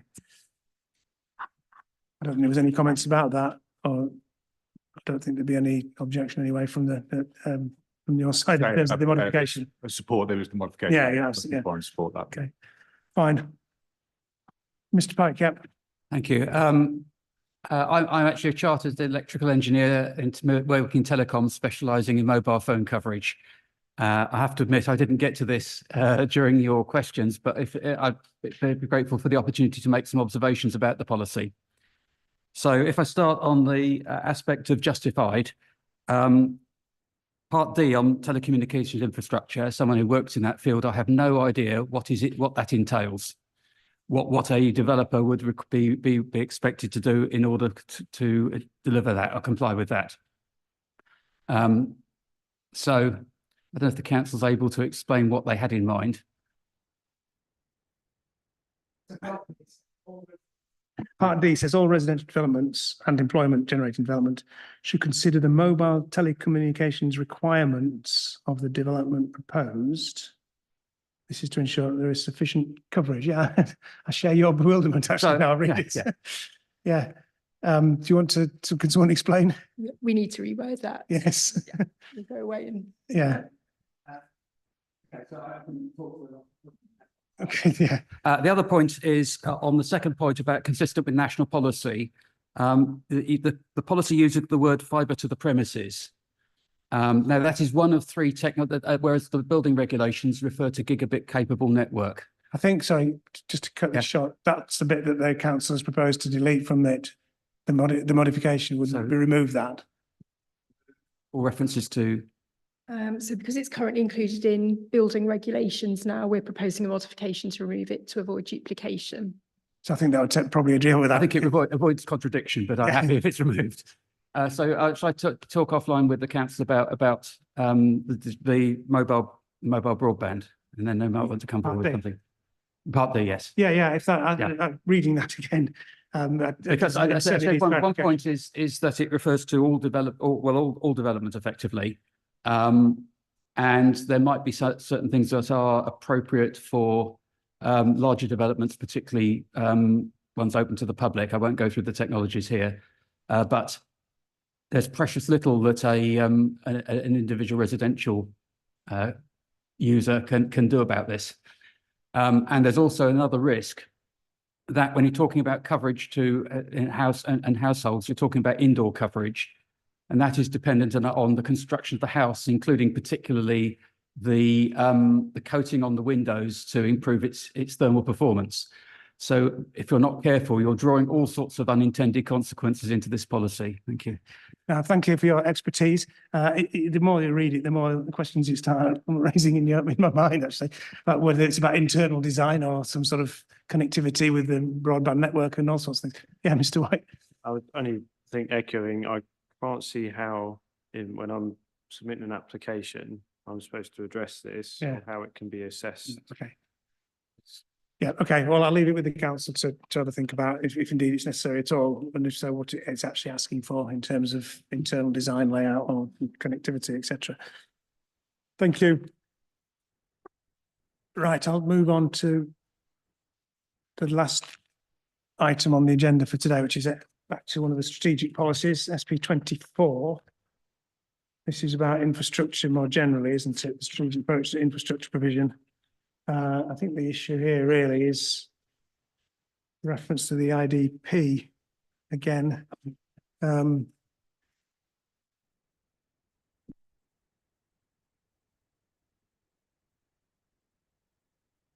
Yeah, the second sentence. I mean, the principle of development contributing to infrastructure, delivery of infrastructure, fine, and I've got no problem with that. This includes making contributions to delivery of all relevant infrastructure projects included in the IDP in the form of financial contributions or on-site provision. Well, obviously the IDP again I've got a version of it. I think it's described as draft. It can change at any time. So I suppose it's the way this policy is set up to require things being provided in that document, whether this is too strong a ask based on, the status of that document. I suppose that's the fundamental point. I can see it's entirely relevant to have an IDP that you're going to update and, refer to, and that's being a starting point, but whether this is worded quite correctly in that regard. So yes, the IDP is intended to be, continually updated so that it is up to date and gives that clear picture on what's provided. And so that's really the purpose of referencing it in this policy, is so that we can be sure that it points you towards the most up-to-date picture. Whether there's a better way of wording that, we could look at that. I don't think there's a fundamental problem. It's just thinking about how it's expressed in those. And again, I suppose the contribution would have to be proportionate, which comes back to the points we've made at this point at the table, but, whether that needed to say. But I think there's two things. It's about, it would make a proportionate contribution to, relevant projects as identified in the IDP, or something to that nature, wouldn't it? So it's just a slight, I think, tweaking to that. Other than that, has anyone else got any points they wish to make about this? Mr. Pike.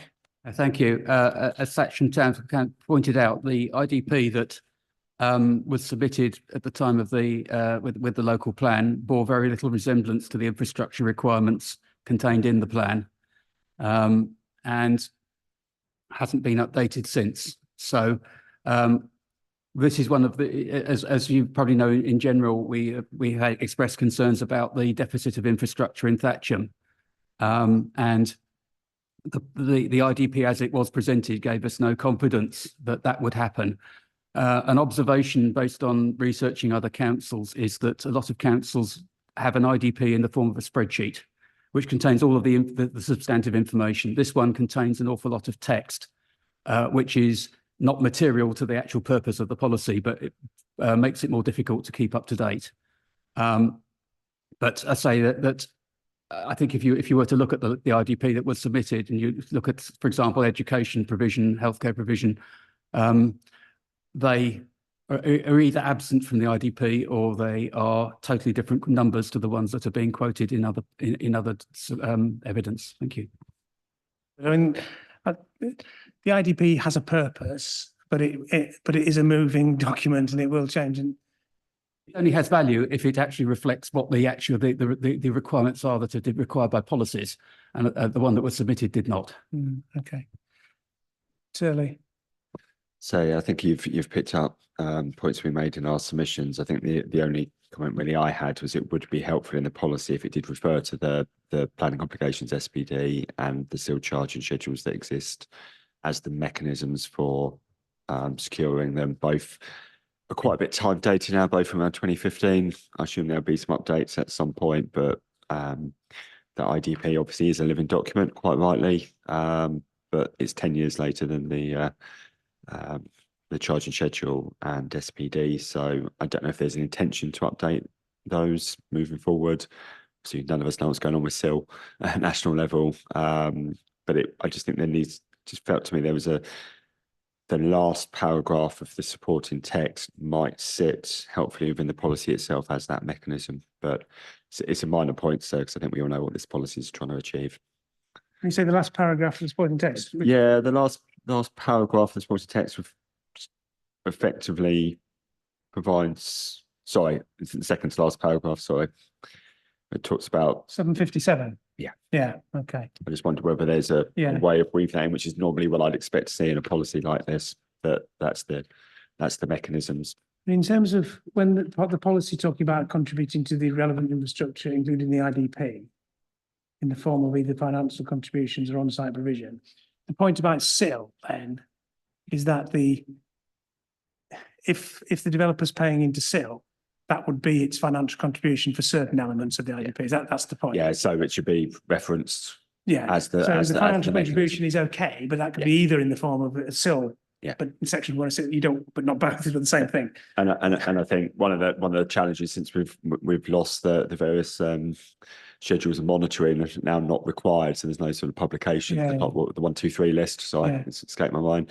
In terms of what is actually being contributed towards, will not be clear on a district-wide generic IDP. Okay. So it's just tricky in terms of what is actually going to be asked of applicants when it goes in, and what is the appropriate mechanism for securing them.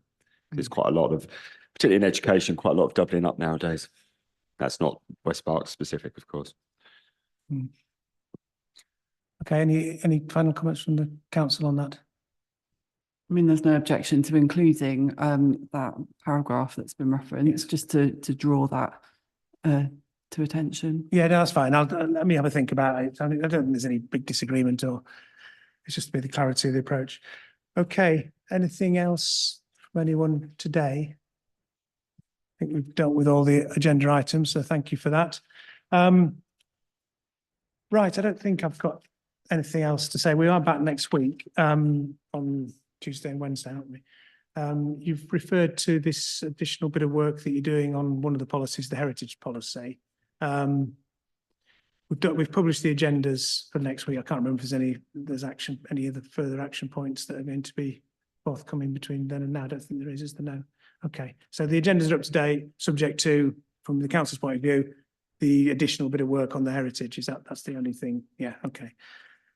Right, okay, in terms of what I will do in terms of actions from this week, I will probably publish a document on Monday, just dealing any of the detailed stuff, but I don't think it's things that I'll be asking you to do during next week. So obviously, because you'll be here doing the examination, so I'll think about and agree a deadline for the further work on that.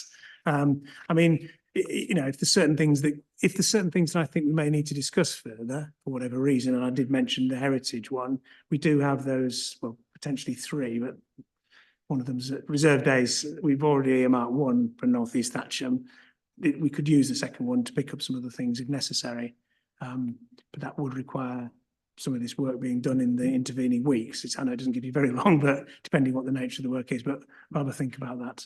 But I think when we thought about alternative reserve days, it was getting a bit difficult to get anything in the short to medium term, wasn't it, when we were looking at it before? So I think if we can try and wrap things up, at least as far as, you know, the issues I can deal with in the next 2 or 3 weeks and get them into that week, the better. So, okay, any other comments or questions from anyone? No, so we'll finish there, and I'll see some of you back on Tuesday next week. Yep, thank you.